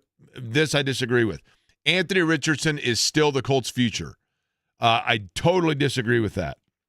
Completely disagree with the Colts' future part. We're having some technical difficulties in terms of connecting with Matt Money Smith. So we will try to do that shortly here and talk with the voice of the Rams. But is Richardson the future? We went over that earlier, and I realized at this point, I think that handwriting's on the wall. I think at this point, all you have to do is essentially listen to Shane Steichen, because he preaches the same thing over and over. And it's almost like each time Shane Steichen is asked, he is re-emphasizing and revalidating his decision to have gone away from Anthony Richardson and go with Daniel Jones. Now, Corbin, did you say that we're still having some technical difficulties? Yes, we are. Okay. And so at 239-1070, I was going, because here's the thing. I'm convinced of this. I'd like for the world to know. I'm convinced of this. I said today was going to be, because last night I was up till the wee hours. I'm staring at the ceiling at 3:48 in the morning thinking to myself, okay, if I fall asleep right now, then I can get, if you're an insomniac, you know what I'm talking about. You start racing the clock. You start staring at the clock, and you are thinking to yourself, like, okay, now I haven't fallen asleep yet, but if I fall asleep, I'll get 3 hours if I fall asleep starting right now. Okay, 2.5 hours and you do this all night, right? Well, last night, I'm laying there, and I'm just going through in my mind literally the joys and celebration. Every time I start to doze off, I get hit with this jolt of energy, this little burst of euphoria, of reliving the glorious night that was my Toronto Blue Jays. The brain droppings happening all night. And the Toronto Blue Jays, I mean, I've been a diehard fan now for almost 7 weeks. And I'm all in. And Alejandro Kirk comes up and hits a home run, and he's running around the bases, and that alone is a joy to watch. And it just was nonstop, right? So I'm sitting there, and I'm thinking to myself, I'm like, I'm really fascinated by this Indiana football story. And I'm intrigued by the Pacers taking on San Antonio tomorrow night in San Antonio. And I am fascinated as well by the Colts and Daniel Jones and the way he's playing, and this literally, and we'll never know whether Jones was signed because they really thought this was going to happen or simply because they thought it was in their best interest to protect themselves from Anthony Richardson. Yeah, I don't know, or push him, whatever. But he's playing well. He's playing at a darn near MVP level. And through all of that, I'm thinking, okay, now it's 4:02. And if I fall asleep right now, I'll get – and finally then I eventually start to punt, okay? And I go and I'm watching this cocaine quarterback documentary on Prime or one of these about a volleyball player at USC that then became like a steroid dealer, and then next thing I know, he's basically tuna from blow. And he's just like running around, and he's the wild, wild west in the Pete Carroll USC football era. So as I'm watching that, and I'm thinking to myself, okay, now if I go to bed now, I'll get 2 hours. And then I thought, well, I'll just do an interactive Thursday. Now, that's not to say it's a bailout when you do sports talk radio of like maybe I should, but I get it. People want to hear less of me. I totally get it. More of you, less of me. I get it. But I feel almost like it's Anthony Richardson. Brace yourself here. A magnet to the bizarre. Because on an interactive Thursday, then we have, and I get it, it happens, not a big deal, technical difficulties, but we can't interact. So that's the one challenge, right? That's certainly the one challenge. But we'll work it out, and we will see what does happen. The most intriguing story in the NFL not named Indianapolis when you look at it right now, the fact that in 2008, the NFL standings essentially reflected exactly what we see currently, almost exactly. New England, Indianapolis, the Chargers, and as well Pittsburgh. Those were your divisional leaders like on this week back in 2008. And it is, history repeats itself, right? But there are other things that are that raise your eyebrow a little bit. Like, for example, who's the next coach to be fired? One would think, and I thought they went a little early on Callahan in Tennessee, notably because, and it's good news, I guess, for the Colts, but notably because when you get a young quarterback, one of the underrated things that happened in this town, and I love Chuck Pagano. Love him. And Chuck Pagano is a heck of a man and a good football coach. But he was, and I think that we oftentimes forget this, Chuck Pagano was a rookie coach. Andrew Luck comes in, and you have everything starting from scratch, right? And very early in the tenure of Andrew Luck, and I'm not saying Andrew Luck was a different cat. Andrew Luck was wired differently. Andrew Luck was built differently. Andrew Luck was everything, intellectually differently, physical, all of it. Andrew Luck was a different cat. And when Andrew Luck, no matter where he was going to go, Andrew Luck could have gone into literally an expansion franchise that had nothing to work, and he would have been okay because he just was different. But even with that, you still, with a rookie quarterback, want to put everything around him to build up and give them the right footing and get them going in the right direction. And when you look, for example, at Anthony Richardson, Anthony Richardson had a lot of growth to do and had a lot of development to be had, but he never got, you could make the argument, the right footing around him initially here. And it's just kind of been up and down since. Cam Ward in Nashville, Trevor Lawrence in Jacksonville. When Andrew Luck came here, what we forget and what is a little bit uncomfortable to mention, but it's reality, is that when he started out here, Chuck Pagano got ill, thank goodness, and thank not only for his health standpoint, Chuck Pagano, but also the fabulous work that he has done to impact, affect, and inspire other people who have gone through the same leukemia journey that he did. But when that happened, it meant that now Andrew Luck suddenly has as his head coach Bruce Arians, who had been a quarterback whisperer, who had been a coach around the league for a long time, who had been a head coach. Actually, I can't recall at that point if he'd been a head coach yet, but was grooming to become one for certain, but had been Peyton Manning's first quarterback coach. Bruce Arians, who had been around and just had this overall confidence about him. And everything, every ball that year bounced the way of the Colts. And it gave Andrew Luck foundation. And if you look at Cam Ward, and I say this only because they're in the Colts division, and the Colts now, not once but twice perhaps, have dodged bullets in terms of being able to get out of the way of a team that has a number one overall pick prospect. And Cam Ward may turn out to be a fabulous player. But Trevor Lawrence in Jacksonville, most people, myself included, thought for certain this was the second coming of Peyton Manning, and he had every single thing. He had size, he had touch, he had range, he had mobility, he had legs, he had speed, all of it, Trevor Lawrence. And he comes out of college, he goes to Jacksonville, and it's a total disaster. You've got Urban Meyer, you've got this, he's staying back and he's not getting on the plane and all kinds of stuff, right? And just a disaster. And Trevor Lawrence, it never got going. And still Jacksonville is paying the price for that.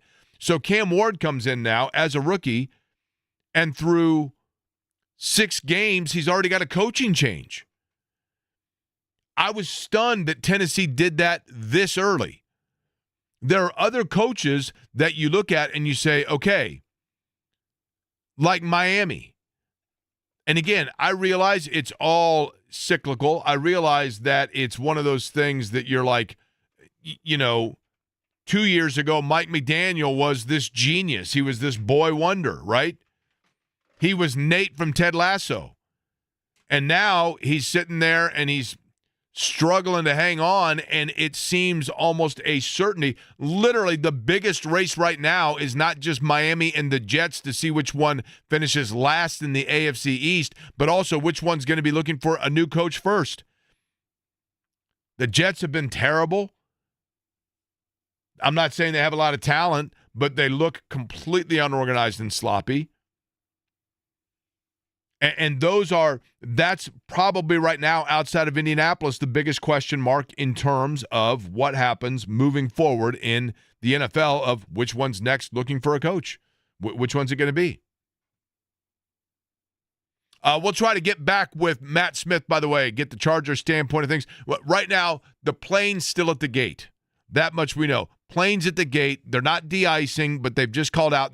Maintenance got to take a quick look at something, and then we'll get it back going.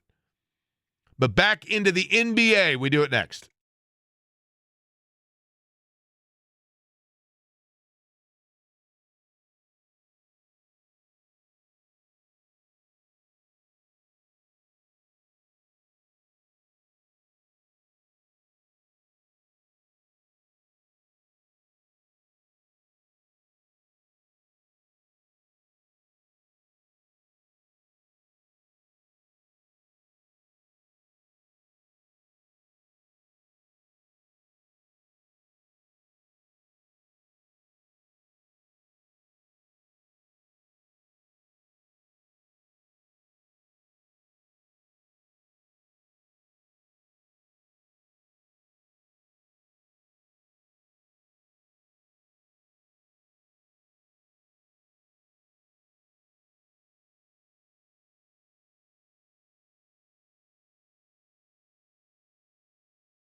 Did I say Matt Smith is the voice of the Rams?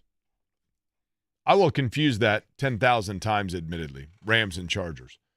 I obviously know he's the voice of the Chargers, but when I think L.A., I still think Rams. I don't. It's weird because I don't think San Diego Chargers per se, but when I think L.A., Rams is the first thing that comes to mind right off the top of my head.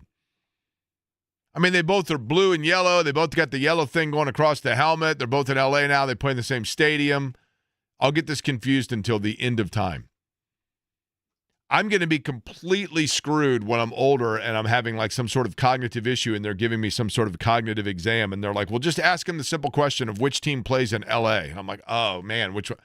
And I'm going to confuse it. I'm going to be completely like as I was at 53, but I'm going to confuse it. No question about it. Pacers in action tomorrow night, Pacers in action tomorrow night, taking on the Spurs down in San Antonio. And the thing that's interesting to watch, because it's preseason, and I've never really gotten much into preseason, but this year there is just so much question about what they do roster-wise and furthermore, what they do stylistically. And, you know, they've had already, I think, a couple of players that you look at, and it's very easy. Talon Peter, by the way, you know, he has a Ben Shepherd type feel about him, their draft pick from this year. And I don't mean that in the fact because they both came from a smaller school and they are guys that got a little bit overlooked and have the ability to hit an open shot or a knockdown three if left open, and yet they also can defend or rebound. And Cam Jones we haven't seen yet, who was their first pick this year in the draft because of injury. But Peter, I think, has played. He looks like a Ben Shepherd player in terms of, and this might be the same situation that took place with Jarris Walker and Ben Shepherd. You know, Ben Shepherd, when those two came in, just based on rotation and other such things, Ben Shepherd was getting minutes before Jarris Walker. And I think it was hard for Jarris Walker. I think it was hard for Jarris Walker to rotate in and to see those minutes be taken by Ben Shepherd. But we'll see what happens with Cam Jones now and Talon Peter. Did you say we have Matt Corbin? Is that what you said? Yes, we do. Joining us now on the Java House Peel and Pour guest line, and his patience is greatly appreciated. Matt Smith is the radio play-by-play voice of the Los Angeles Chargers. And I made specific note to say Chargers there because I still have that block with Chargers and Rams. Matt, first off, man, how are you? Thanks for joining us. That's funny. Like, it's usually the opposite. It's not Chargers, Rams, and Los Angeles. It's San Diego, Los Angeles. Yeah, that I can people see that typically too, right? For sure. Get wrong. Yeah, no worry on the patience. I'm just sitting on the 110 nightmare, making my way over to Dodger Stadium. So all good. Oh, listen, man. That means you've gone what? Probably 2 miles in the last 45 minutes, something like that. It's not too bad. It's I'm coming from the Chargers facility in El Segundo. So who cares about logistics? But yes, I've just hit the log jam. I was cruising for a while, and now I'm staring at downtown. And yeah, it's going to take a while. Yeah, here's what's interesting. So we anticipated that the Colts season was going to look like rush hour on the 110, and the fact that we didn't know, how it was going to go, and yet, lo and behold, the Waze has been good for them because they're off to this start that is surprising. And the Chargers is a matchup that from the get-go I thought was going to be a challenge for them. I really like Justin Herbert, but from the outside it seems as though LA has had problems at times protecting him. Is that too nuanced a statement to make? No, not at all. And they wouldn't have had any problems protecting him had they not been dealing with these catastrophic injuries across that front. Because Zion has really turned into a heck of a guard after struggling his first 3 seasons. And they signed Mekhi Becton, who, when he's out there, is fantastic.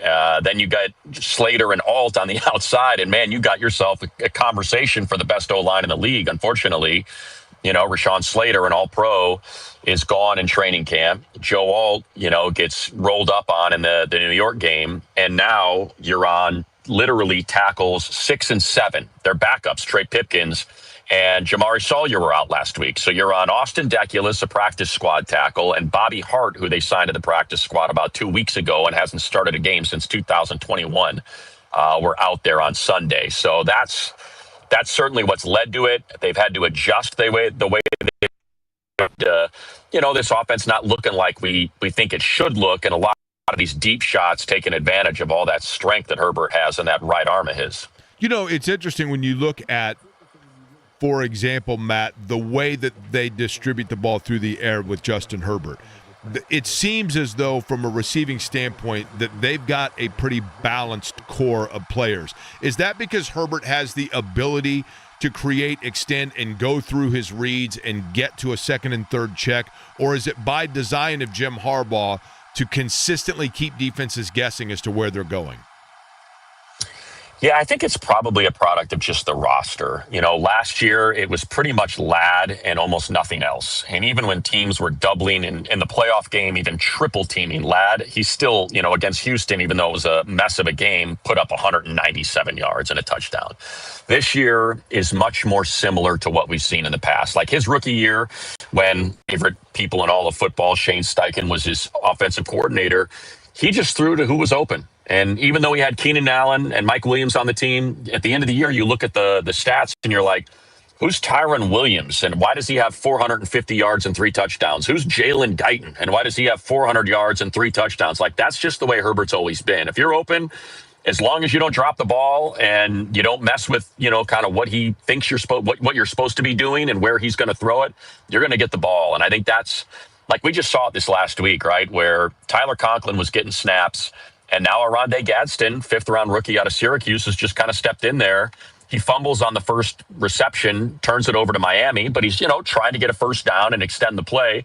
And the guy ends up with 8 more targets, 7 more catches, and 70 more yards, just because Herbert's, hey, if you're open, I'm going to throw it to you. That's just kind of the way he's always operated. And that's the tight end position you speak of there, which has become, for Indianapolis, Tyler Warren just solves so many things, Matt, in terms of when you get a tight end that you can line up in different spots, right, then you can take advantage of a defense or stretch a defense out.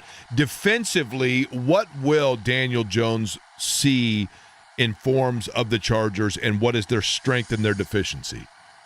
Well, I think the hope is that what he sees isn't what it is. That's sort of what Jesse Minter's secret sauce is, right? It's a lot of simulated pressures. It's a lot of thinking what you see is what it's gonna be, and it's not. The one issue that they've had is, for whatever reason this year, and it was not the case last year when they were the best scoring defense in football, 17-6 a game, and they were top 10 in every metric, they were sound tacklers, and they were good against the run, really good against the run. This year, I don't know what's going on, if it's injury or if for whatever, just different personnel because some people left last year. They have had just way too many missed tackles. And that obviously is a big concern against the Colts because of what Jonathan Taylor can do, and then how that opens up play action and especially, the physicality. You mentioned Tyler Warren. Like, this is a team you better be able to tackle or else they're going to punish you in terms of the Colts. And so I think that's the one thing they have to get cleaned up. Typically, the scheme is sound.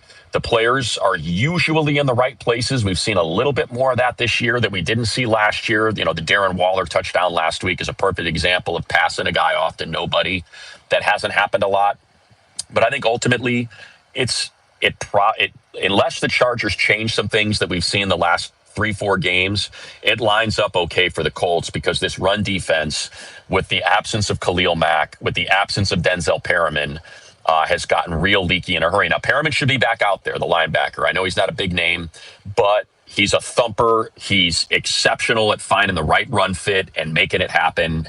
And Khalil Mack started practicing yesterday. I don't think he's going to be out there. To go a long way long term for them to get this thing fixed. But as far as this Sunday's concerned, I just, you'd have to say, based on what we've seen with Achane last week, with Krosky Merritt the week before, with Scadaboo and Dart the week before, is, teams have been able to run on them. Matt Money Smith is our guest. He's on the Java House Peel and Pour guest line. He is the radio voice of the Los Angeles Chargers. Matt, Jim Harbaugh was very complimentary of his time with Jim Irsay. He had very nice things to say about the late Colts owner. What sort of, I guess, I'll use the word attitude or just tone has Jim Harbaugh been able to bring to the Chargers since becoming their head coach? Winning. I think that's number one. Toughness and winning. You know, he is so good at getting players to believe in what he's selling. And I think that's, such an underrated skill for a head coach. It's like, hey, I'm sending you out onto this field in a plastic outfit and asking you to commit not random, but designed acts of violence. Will you do it for me? And I think, with coaches in the past, we've seen some guys are like, no, I won't, because I don't believe in what you have us doing, where the positions you're putting us in, and that this is necessarily in our best interest. With Harbaugh, he is all about his players. He is all about, you will never hear him say a bad word about anyone, regardless of how many challenges they may have had in the game prior. I appreciate that he walks in that door and it's like, hey, I understand that there's a verb out there called chargering. That has nothing to do with me. Okay. I'm a winner. I win everywhere I go. I just won a national championship in Michigan. I went to a Super Bowl in San Francisco. I took an afterthought of a program at San Diego, made him relevant. And then I was so good at Stanford, I ran off Pete Carroll to the NFL. I win. So follow my lead. And I think that's what they needed. They're so talented with Derwin James and Justin Herbert. These guys are so talented. They find ways to lose games. So I think that's more than anything what he was able to bring to this team and just say, let's go win games. You're plenty good enough. And he should have taken the Colts to the Super Bowl, but Cordell Stewart got credit for a touchdown when he stepped out of bounds ahead of time. But that's, been 30 years, so we can let that go. All right, lastly, we have a mutual friend, as you know, and my buddy track dude Michael Young, who calls turn 3 of the Indy 500, or turn 2, and I'm in turn 3. So Michael throws it to me. He tells me that he knows you because back when he was a rock DJ, you were a record label promoter, basically, for a record company. Fact or fiction in terms of that? 100% fact. M. Young is one of my absolute favorite guys on the face of the earth. We've remained friends despite me not being in the record business since 2005 is when I made the transition to sports. Yet we still see each other whenever I go to Indy, and I go a lot to call Big Ten tournament basketball or whenever he comes here. Track dude, as people know him, is just an awesome guy, and he was a pain. I'll put it this way. He was a pain in my ass while also being one of my best partners in getting my records played. That's exactly correct. Right? It's it's Matt, both sides, man. Imagine this. Imagine having to wait for him to have the brevity of making a radio call in 11 seconds before he drops it to you and having him actually get it within 11 seconds, right? So here, let me ask you this. In your time doing that, give me the band. Give me the musical act that when you look back on it, you most aggressively tried to promote or get played on radio that you were constantly selling. Which one comes to mind? I think the one I had the most belief in was Jimmy Eat World. The guys were just such good dudes, and they worked so hard, and so I wanted it so badly for them. And I just thought the middle and sweetness, and that there were just 5 or 6 hits on that record. And I was like, there's no way we're not going to have this work. But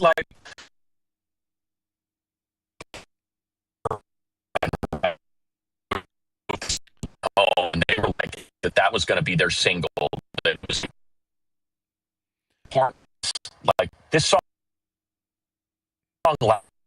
Okay, I hate saying it. I appreciate the time from Matt. Unfortunately, Jimmy Eat World did kind of work, and then at the very last second there, our connection did not. But certainly appreciate the time. Matt Money Smith, the voice of the Chargers, joining us here on the program. We will take a break. We'll come back. We may or may not have Matt Taylor bottom of the hour, but we'll get back into, in fact, a couple of key injuries. And thank you to Matt again for his time. A couple of key injuries for the Colts that we need to take a look towards, including one that popped up yesterday to miss some time that is critical and a bit of a surprise. We'll get into it next.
There it is, Jimmy World, the middle.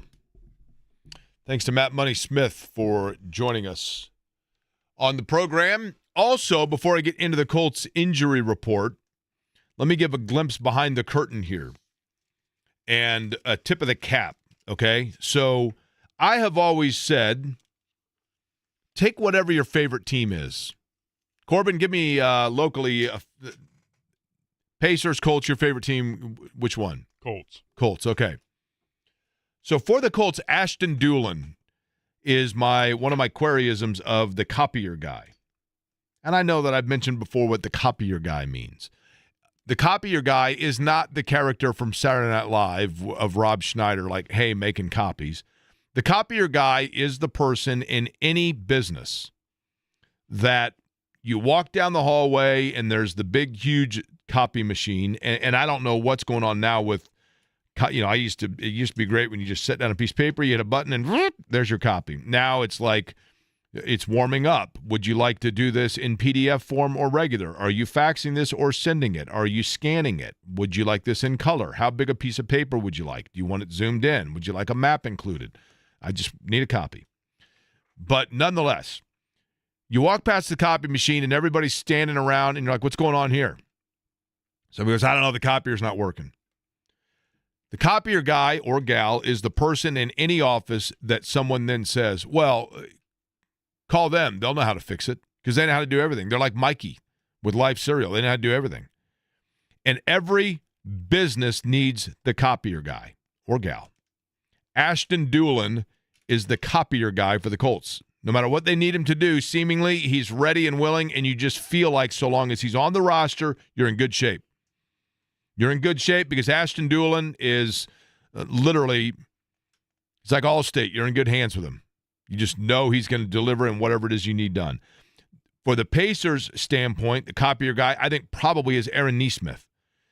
You need somebody to come in and hit threes to bail you out of the game in New York, Aaron Nesmith, no problem. You need somebody to lock down somebody defensively, no problem. You need a couple of late free throws, Aaron Nesmith, no problem. Copier guy. Something goes wrong, where's Aaron Nesmith? He'll probably be able to take care of it. And today has been one of those days, and it happens. It's not, it happens in any walk of life where we've had and continue to have some technical difficulties behind the scenes of the radio station. It happens. And so I'm sitting here, and I know that we're supposed to have Matt Money Smith on, the radio voice of the Chargers, who you just heard. Now, when we have guests on this show, on the Java House Peel and Pour guest line, then obviously it's via the telephone. And this, within the building today, there's some sort of an outage. I don't think having anything to do with anybody in this building where we have a phone outage. So we all of a sudden realize, literally like in the moment, we realize we have no phones. And when you are sitting here and you're like, okay, so I had planned for the fact that we have this guest and then they're not there, whatever. It comes to the territory. But Corbin Lingenfelter, who you hear with the voice of Darth Vader, as Mark Boyle calls him, because he fills in on Pacer games as well, and is also the master control operator for IndyCar Radio and the producer there. But with Eddie on vacation, Corbin's filling in. Corbin right then, as I'm sitting here talking, I look over, and Corbin's like working one phone, and he's emailing something, and he's sending out a carrier pigeon, and he threw a paper airplane, and he's running all over the place, but he is stoically sitting there. And the next thing I know, without me even knowing it, Corbin had managed to get a hold of Matt Smith, send him away for Matt Smith to actually use a fiber line through his phone to patch into a computer line that Corbin can then patch in. And Corbin, in that moment right there with all hell breaking loose, has literally calmly becomes the copier guy.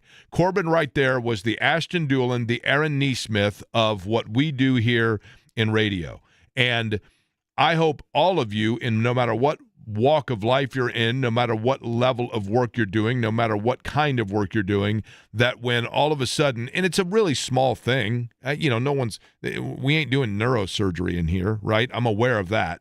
But nonetheless, there is a security blanket feeling of knowing when you're sitting there that you've got somebody that's like, no, I've got to keep going and coming up with on the fly what needs to be done to get things done. And so, and I very seldomly wear a cap, but I am today. So hold on, I got to take my headsets off. That's me. You see what I'm doing there, Corbin? That's a tip of the cap. Tip of the cap to Corbin. Ashton Dulin might, in fact, become important for the Colts again this Sunday, except for that he himself is on the injury report. With a chest injury, Ashton Dulin did not practice yesterday.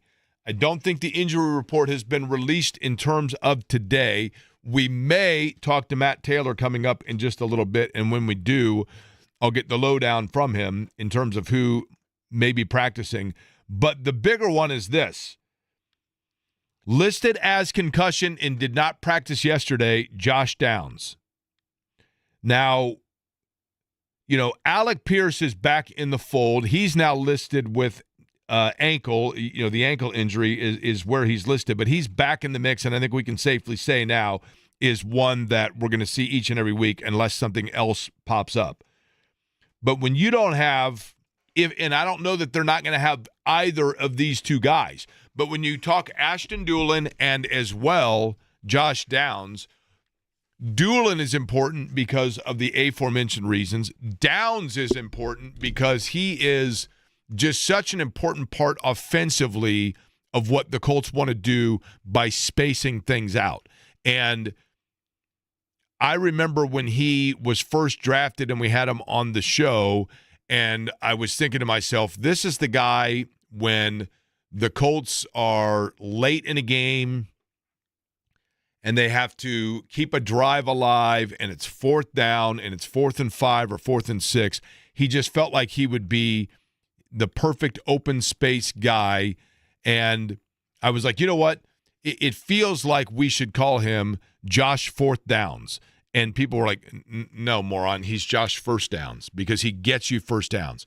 And certainly, I think any quarterback loves having, and Tyler Warren is this guy to a great extent, just your safety bailout guy.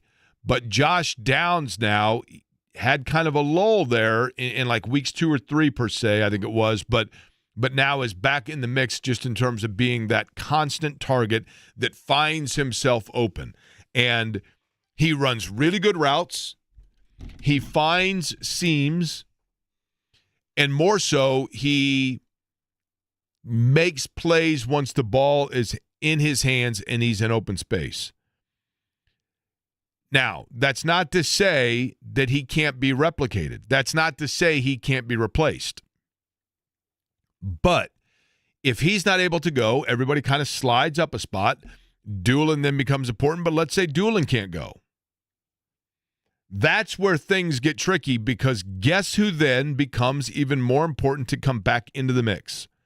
And maybe it's a good thing because maybe what A.D. Mitchell needs is a game where the Colts have to say to him, we need you. We need you. We need you to make plays. We need you to be there. And we're counting on you.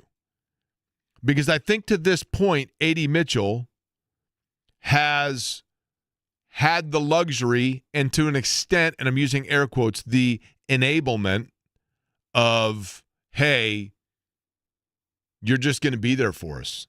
And we know you're there. And we're going to keep you in the mix. And as a young player, it doesn't make him a bad guy. But the natural tendency of any young player, I think, is to just automatically sometimes assume that it's always going to be there for you. And for Dulin, you know, he was never given, I don't think, that, hey, it's always going to be there for you. And he's had to earn it. And that's why you see him making plays in whatever area it needs to be. And for Mitchell, I think he just kind of always thought it was going to be there for him. And then you had the situation in the incident where he dropped the ball. They disciplined him for that. I applaud that. And he has yet to really get – I mean, yeah, we saw him get one target. And then, obviously, last week we know what happened. One area where you can be critical of Shane Steichen, and it's a fair critique, is if you disciplined A.D. Mitchell for dropping the football shy of the goal line, why didn't you do the same discipline to Jonathan Taylor? Because the discipline and maybe you could say because one player needed that kick more than the other. But did they? Because Taylor made that mistake. And you don't want the perception that you are favoring or distributing your punishment dependent upon or based upon the level of potential contribution from the player. But Steichen knows better than I, better than Corbin, better than you listening, what behind the scenes and inside the building, it's like my dad said to me when I was young. Look, Jake, you've got to make a decision here. You're going to make some mistakes. But what you need to figure out is, are you a bad kid or are you a good kid that makes bad mistakes? And I'm not saying A.D. Mitchell's a bad guy, but are you a good player who made an occasional careless mistake, or are you a careless player in general? And I will give benefit of the doubt to Shane Steichen and say that the reason why Mitchell had a more severe penalty for the same infraction than did Taylor is because of what Steichen saw, not on the field, but rather each and every practice or day within the building of what message needed to be sent or how urgent it was that the message is delivered. And so I think he's earned that benefit, has Shane Steichen, partially because of the vociferous nature in which he told anybody that would listen that the quarterbacking situation and decision would come down to not even necessarily as much on the field as in the building. Because in reality, the quarterback situation, if you look at it in camp, I don't know that you would say during the course of training camp that there was really any separation. The same thing might be happening at Gainbridge Fieldhouse or tomorrow night in San Antonio. We are awaiting to see who at the center position is going to be the one to separate themselves and win that job. We thought for sure Isaiah Jackson was the incumbent and that James Weissman probably was his backup. And then your third guy that kind of alternates in and out is Jay Huff. Now we've gone through and watched a little bit of repetition and sets in the preseason, and so far in doing so, what we see is that there is not as much the separation in terms of which of those guys is on the court separating themselves. So then it might come down to Rick Carlisle just simply saying, it's the one that I feel like has handled their lunch pail each day the way that I like. And that's the coach's prerogative. It's the coach's decision, right? Hey, Jake. So just like Ashton and Aaron Neesmith, you can just tell Corbin to go gadget go and he can fix anything? That from JJ and Muncie. Actually, yes, because Corbin is a man of, right now he's wearing his Coors Banquet hat, but he's a man of many hats. Corbin can fix anything. Isn't that right, Corbin? Didn't you tell me just the other day you were fixing a deck? Yeah. That's what you do, right? Mm-hmm. You're the fix-it guy. Now, are you comfortable with me calling you the fix-it guy? I got no problem with it. Your new nickname is Fig. You're Newton, right? You're Fig Newton, fix-it guy. Fig, right? That's Corbin. Corbin, the fix-it guy. I don't think that one's going to stick. I'm just saying. How about copier guy? You cool with that? Sure, we can go with copier guy. Just don't ask me to go grab your 10-page paper off the copier when we get done today. Listen, if you think that there's anything that I've printed out that's 10 pages or done any 10-page papers anytime soon, then you know what I mean? I got some land I'll sell you. Some basement land in Florida, right? Hey, Jake. The difference also between Taylor's mistake and A.D. Mitchell's mistake is after it happened with Taylor, they put in the procedure, letters and logo, to keep this from happening, and Mitchell did it anyway. That's true. You run to the letters and the logo. So Taylor was the example. With Taylor, I guess you could at least say, well, yeah, we hadn't seen that before, so what the heck? In Mitchell's case, good point. Hey, man, we already went over this. And you'd have to assume that it's something that they repeatedly just almost pounded into them, right? Hey, Jake, I always love this question. Can you ask Matt Money Smith, when we had him on, if he thinks the Angels or the Anaheim Ducks should move to Indy? I'm telling you. Major League Baseball in Indy. Not going to happen. Couple of reasons. And I'm not saying I wouldn't want a Major League team here, but I love the Indians. I do.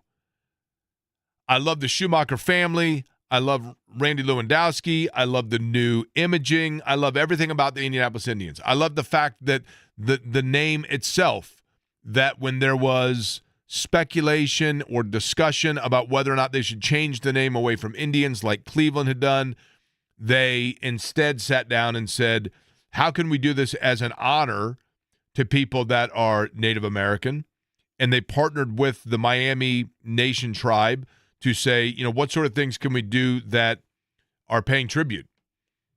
Just even that is so classy. But I love the new logo, the new color scheme, all of it's great. Love the Indians. But Major League Baseball in Indianapolis, now NHL might be a different story. But Major League Baseball in Indianapolis, I don't think ever comes here, at least not in any sort of a near future, because I remember vividly, it was a long time ago, so long ago that when I saw Harry Carey, that alone tells you it was a long time ago, get out of a limousine on Monument Circle, right here below where I'm sitting, in 1985. 84, 85. I think it was 85.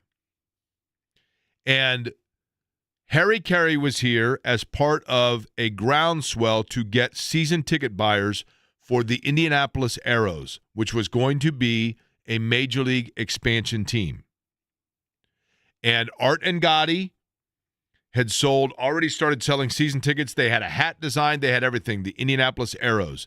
And literally at the 11th hour, the St. Louis Cardinals, the Chicago Cubs, the Cincinnati Reds, I don't know exactly which franchises. I'm certain those, maybe the Detroit Tigers as well, or the White Sox, but several organizations in Major League Baseball from among the Midwest got together and said it would be too detrimental to our ticket-buying audience, and so they basically blocked Indianapolis getting an MLB team, and everything kind of vaporized from there.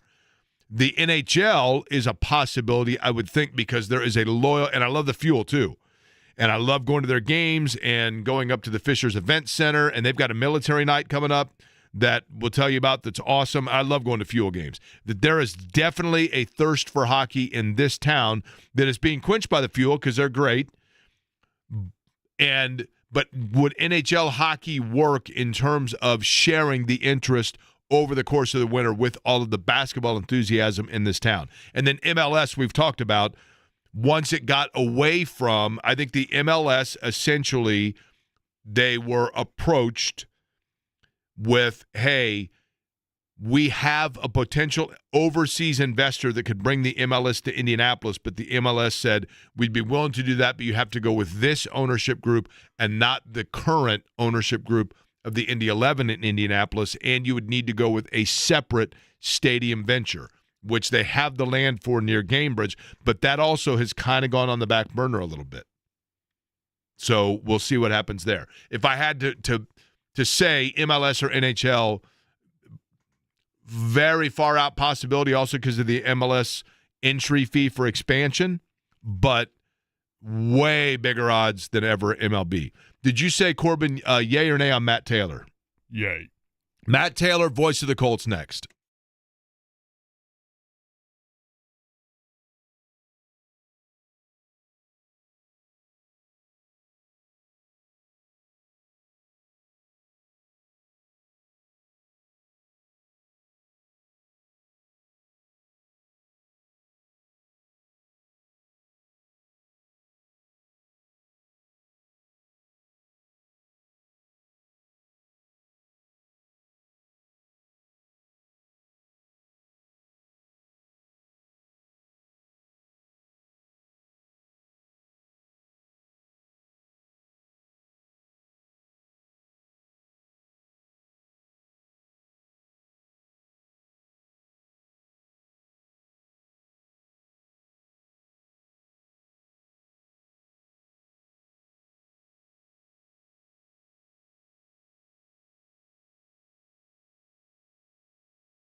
JMV is at Joe's Grill in Westfield. We will throw it out to him here in about 30 minutes or so. But before we do so, and it has come by very specific request, that our next guest apparently, and I know that obviously Matt Taylor has done Don Fisher impersonations. I am told on the text line, hey, Jake, can you please ask Matt Taylor to do his impression of JMV? It is spot on, and I've not heard it forever. Matt Taylor, that is true or false that you do a JMV impersonation? Here's the deal, Jake. I mean, where do you want to start with this bad boy? We just heard the promo right there from the great Rick Venturi. 5-1, offense off the charts, defense as of last year, no longer FUBAR. It is absolutely fan-stinking-tastic to be on your show. By the way, is Matt Taylor there also, just out of curiosity? Here's the deal, Jake. I mean, where do you want to start here? I got 3 hours. I want you. I want me. And we are live at whatever tavern you just said that I am live at here. I follow my savings.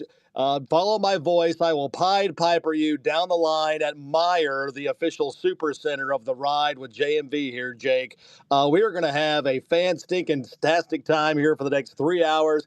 I'm going to drink. People are going to come up to me. I'm going to talk on the air. It's going to be awesome time here. 3 hours of the ride with JMV on the fan. Bad boy, this is awesome. Now, here's the thing.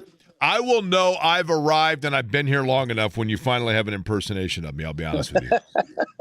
I don't even want to know which buzzwords I say all the time, but I know they're out there, right? Listen, it's all in jest, right? It's all in Of course. jest. And, it's solid, though. That's solid. Very solid. I say it all the time. Like, if that means people are paying attention to you, you know what I mean? That's I think, a high praise, it's the ultimate compliment. It is, indeed. All right, Matt, let's talk about this. The ultimate compliment for the Colts is the fact that they are right now the number one seed in the AFC if the playoffs begin today, which guess what? They don't. But this is one to me that's tricky with the Chargers because at the beginning of the year, it jumped out as probably you would say one of the 2 or 3 toughest matchups on paper. But here we are now, and it's still a challenge, but obviously the Colts are playing well. What jumps out at you about the Chargers that maybe we didn't anticipate? Well, they're banged up, and they're slowly starting to get healthy. I mean, their offensive line's just been in shambles. They've had some key injuries on both sides of the ball to some skill players. Quentin Johnston didn't play last week, but I think he's trending towards having a pretty good chance of playing on Sunday. I think they're really deceiving because, right now they're look at them on offense. They're only scoring about 21 points per game. But they are top 10 in just about everything. I mean, rushing and passing, third down. What's really killing them is just red zone. They are the worst red zone team in the NFL. So for whatever reason, they just can't finish drives. They only have 7 red zone touchdowns the entire season. So if they were able to finish more drives off, they would be, I think, right there kind of in the same conversation with the Colts as elite offense and really tough to game plan for. And I think they are, right? They've got 3 receivers over 300 yards. They got a pretty good up and coming tight end in Rondé Gadsden.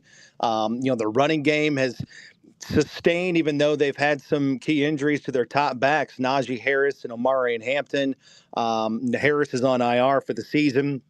Hampton, I think, has a good chance to come back sooner than later, but that leaves them with Hassan Haskins and Kamani Vidal. And, Vidal last week stepped up and ran over 100 yards. And to me, the Chargers, Jake, kind of look like, when I look at them on the surface, they kind of look like, they remind me of like the 2015, 2016 Colts, right? Where they've got a lot of injuries and it just seems like the quarterback is good enough to just kind of carry him. You know what I mean? Like keep him in every game. And that's what Justin Herbert is able to do. and he's coached really well by Jim Harbaugh.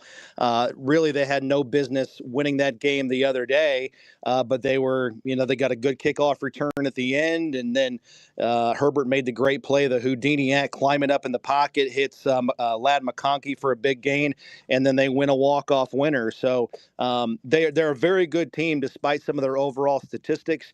But I think if they were better in the red zone, they would be one of the best elite teams in the NFL on offense. But, one of the signs of a good team, Matt, let's be real, and I know it's a cliche, good teams find ways to win games, right? You look at whether we're talking about IU or, for that matter, for the Colts this year, games, to me, the Colts game against Arizona was sign of a good team because they kind of slogged their way through that game, but when it came down to it, they made the plays they needed to win, and that's what good to great teams do, right?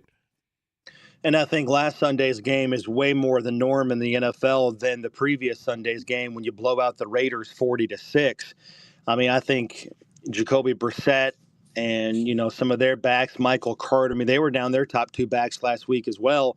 The NFL is just next man up, and these guys are just creme de la creme. I think that's what most people don't really understand is there's just not a huge drop off at most positions.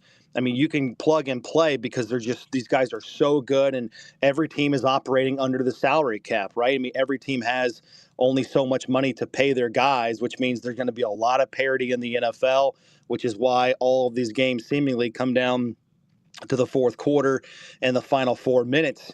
That's why it's way more, the exception than the rule to see the Colts blow three teams out by 20-plus points. It just hasn't happened here since 2021. So I thought it was important, especially the way the day started for the Colts, Jake. Two major injuries before the game even starts. What? I'm thinking to myself in the press box, what is going on? This is unheard of. And then it's, you're starting, your top cornerback is unavailable to play, and that changes the personnel. It certainly changes the game plan. It's kind of a scramble job by Lou Anarumo and the defensive staff to make it work.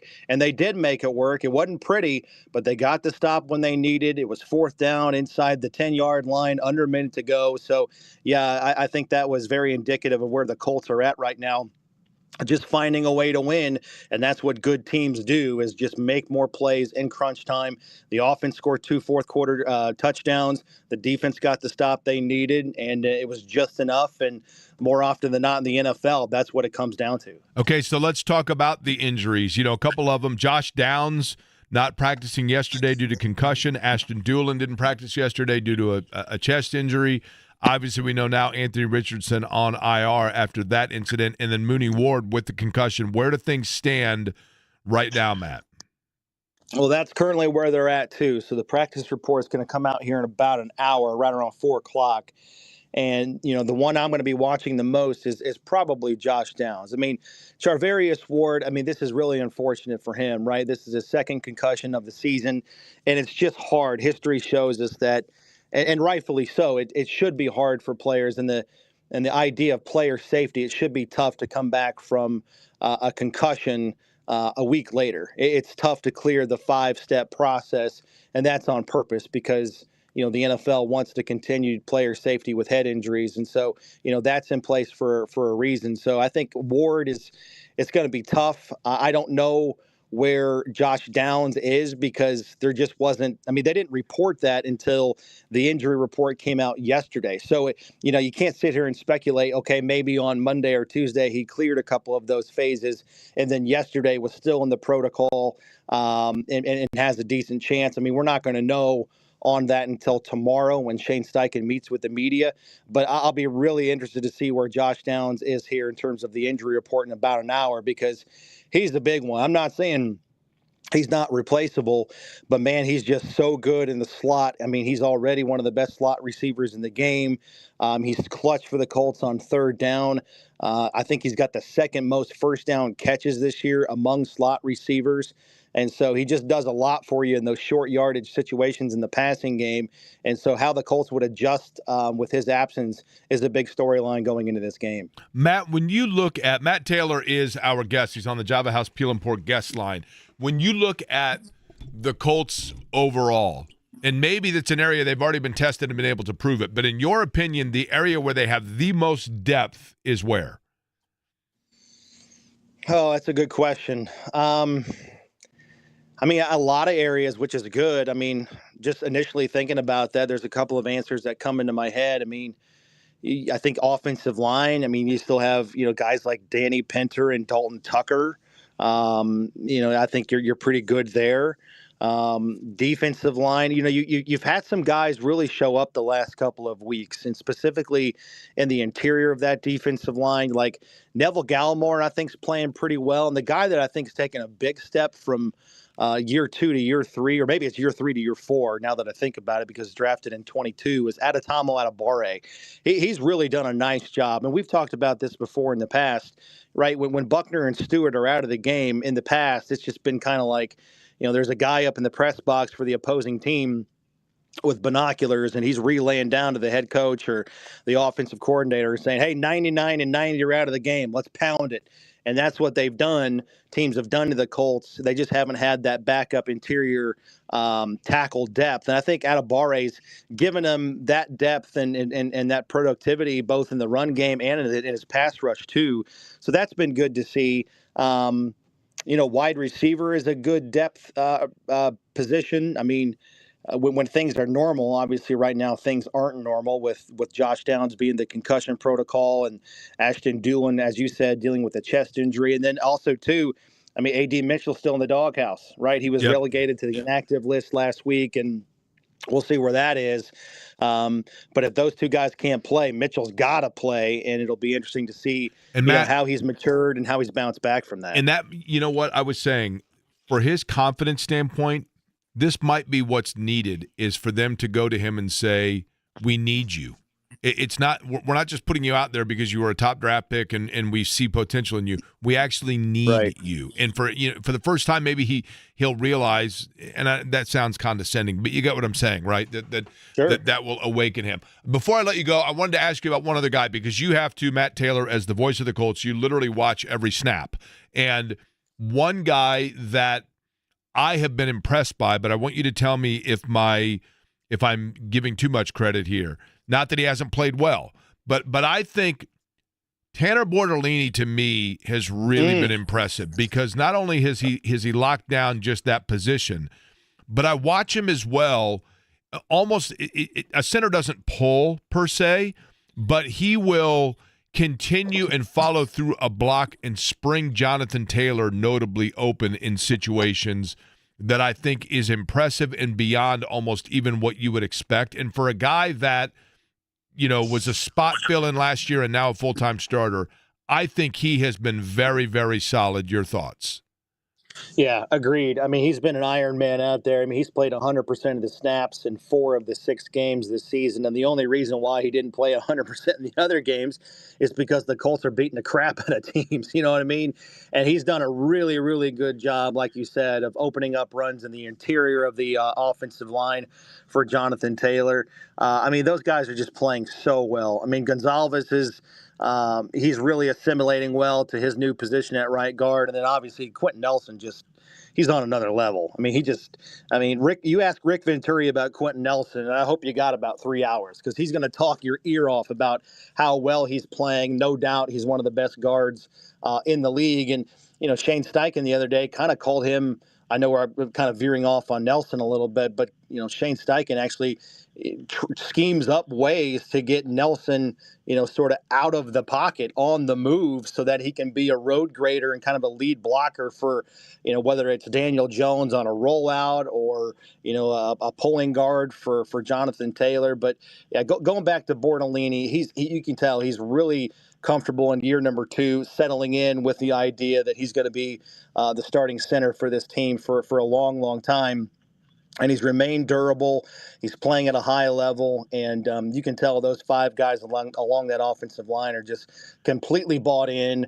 They're all doing a good job of playing with each other. And then I think, too, give credit for Jonathan Taylor, because he has to know sort of the ins and outs and the makeup of the blocking abilities, or maybe some of the deficiencies of the offensive line, and then just changing his running style play by play based on where the play is going in the direction of certain offensive linemen. So he's showing great patience.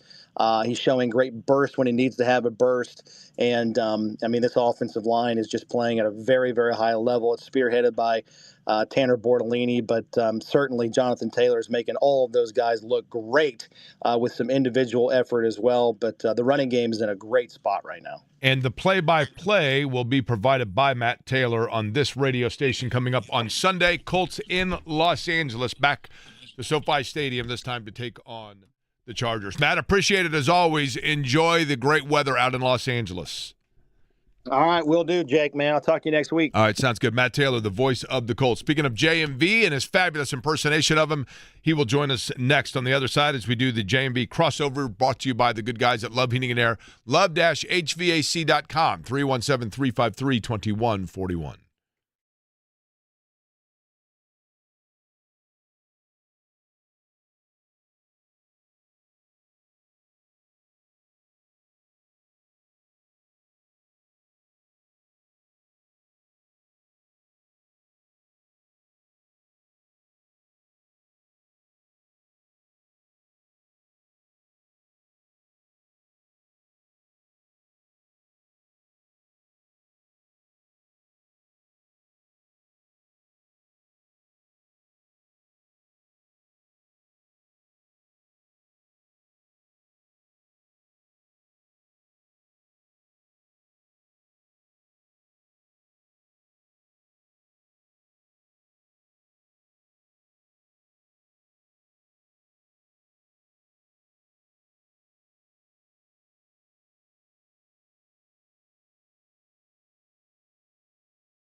Has been in business for over 100 years in Central Indiana. Love-HVAC.com, 317-353-2141 is the telephone number. Now is the time to get that furnace checked.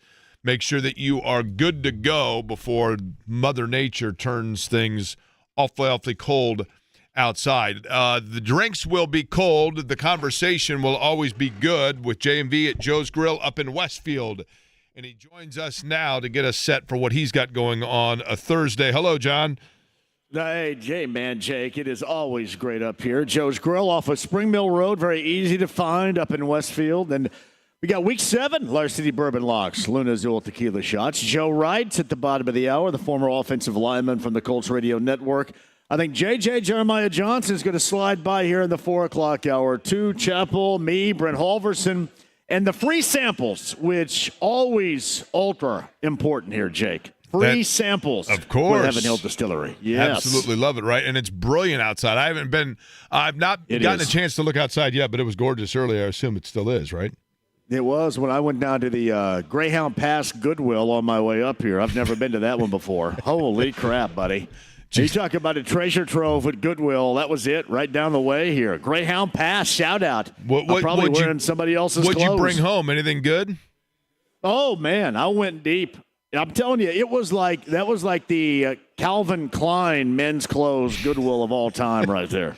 All right. Everything was like Calvin Klein. It was outstanding. So we'll take it home and wash it. And then I could be, if you live up here in Hamilton County, I could be wearing your clothes coming up tomorrow on the road. Beautiful. All right, well, we'll let you bring us all home for the rest of the day. We'll throw it out to you here in just a little bit. John with you at Joe's Grill out in Westfield. Again, you heard the lineup of who he will have talking about everything getting set for the weekend in sports, and, of course, tomorrow as well, so still a day left of that. Want to, again, thank Corbin for the tremendous hustle today. Also to Matt Money Smith, the voice of the Chargers, for circuitously joining us on the program. Matt Taylor as well. We will be back with you at noon tomorrow, and I thank you for listening to Query & Company.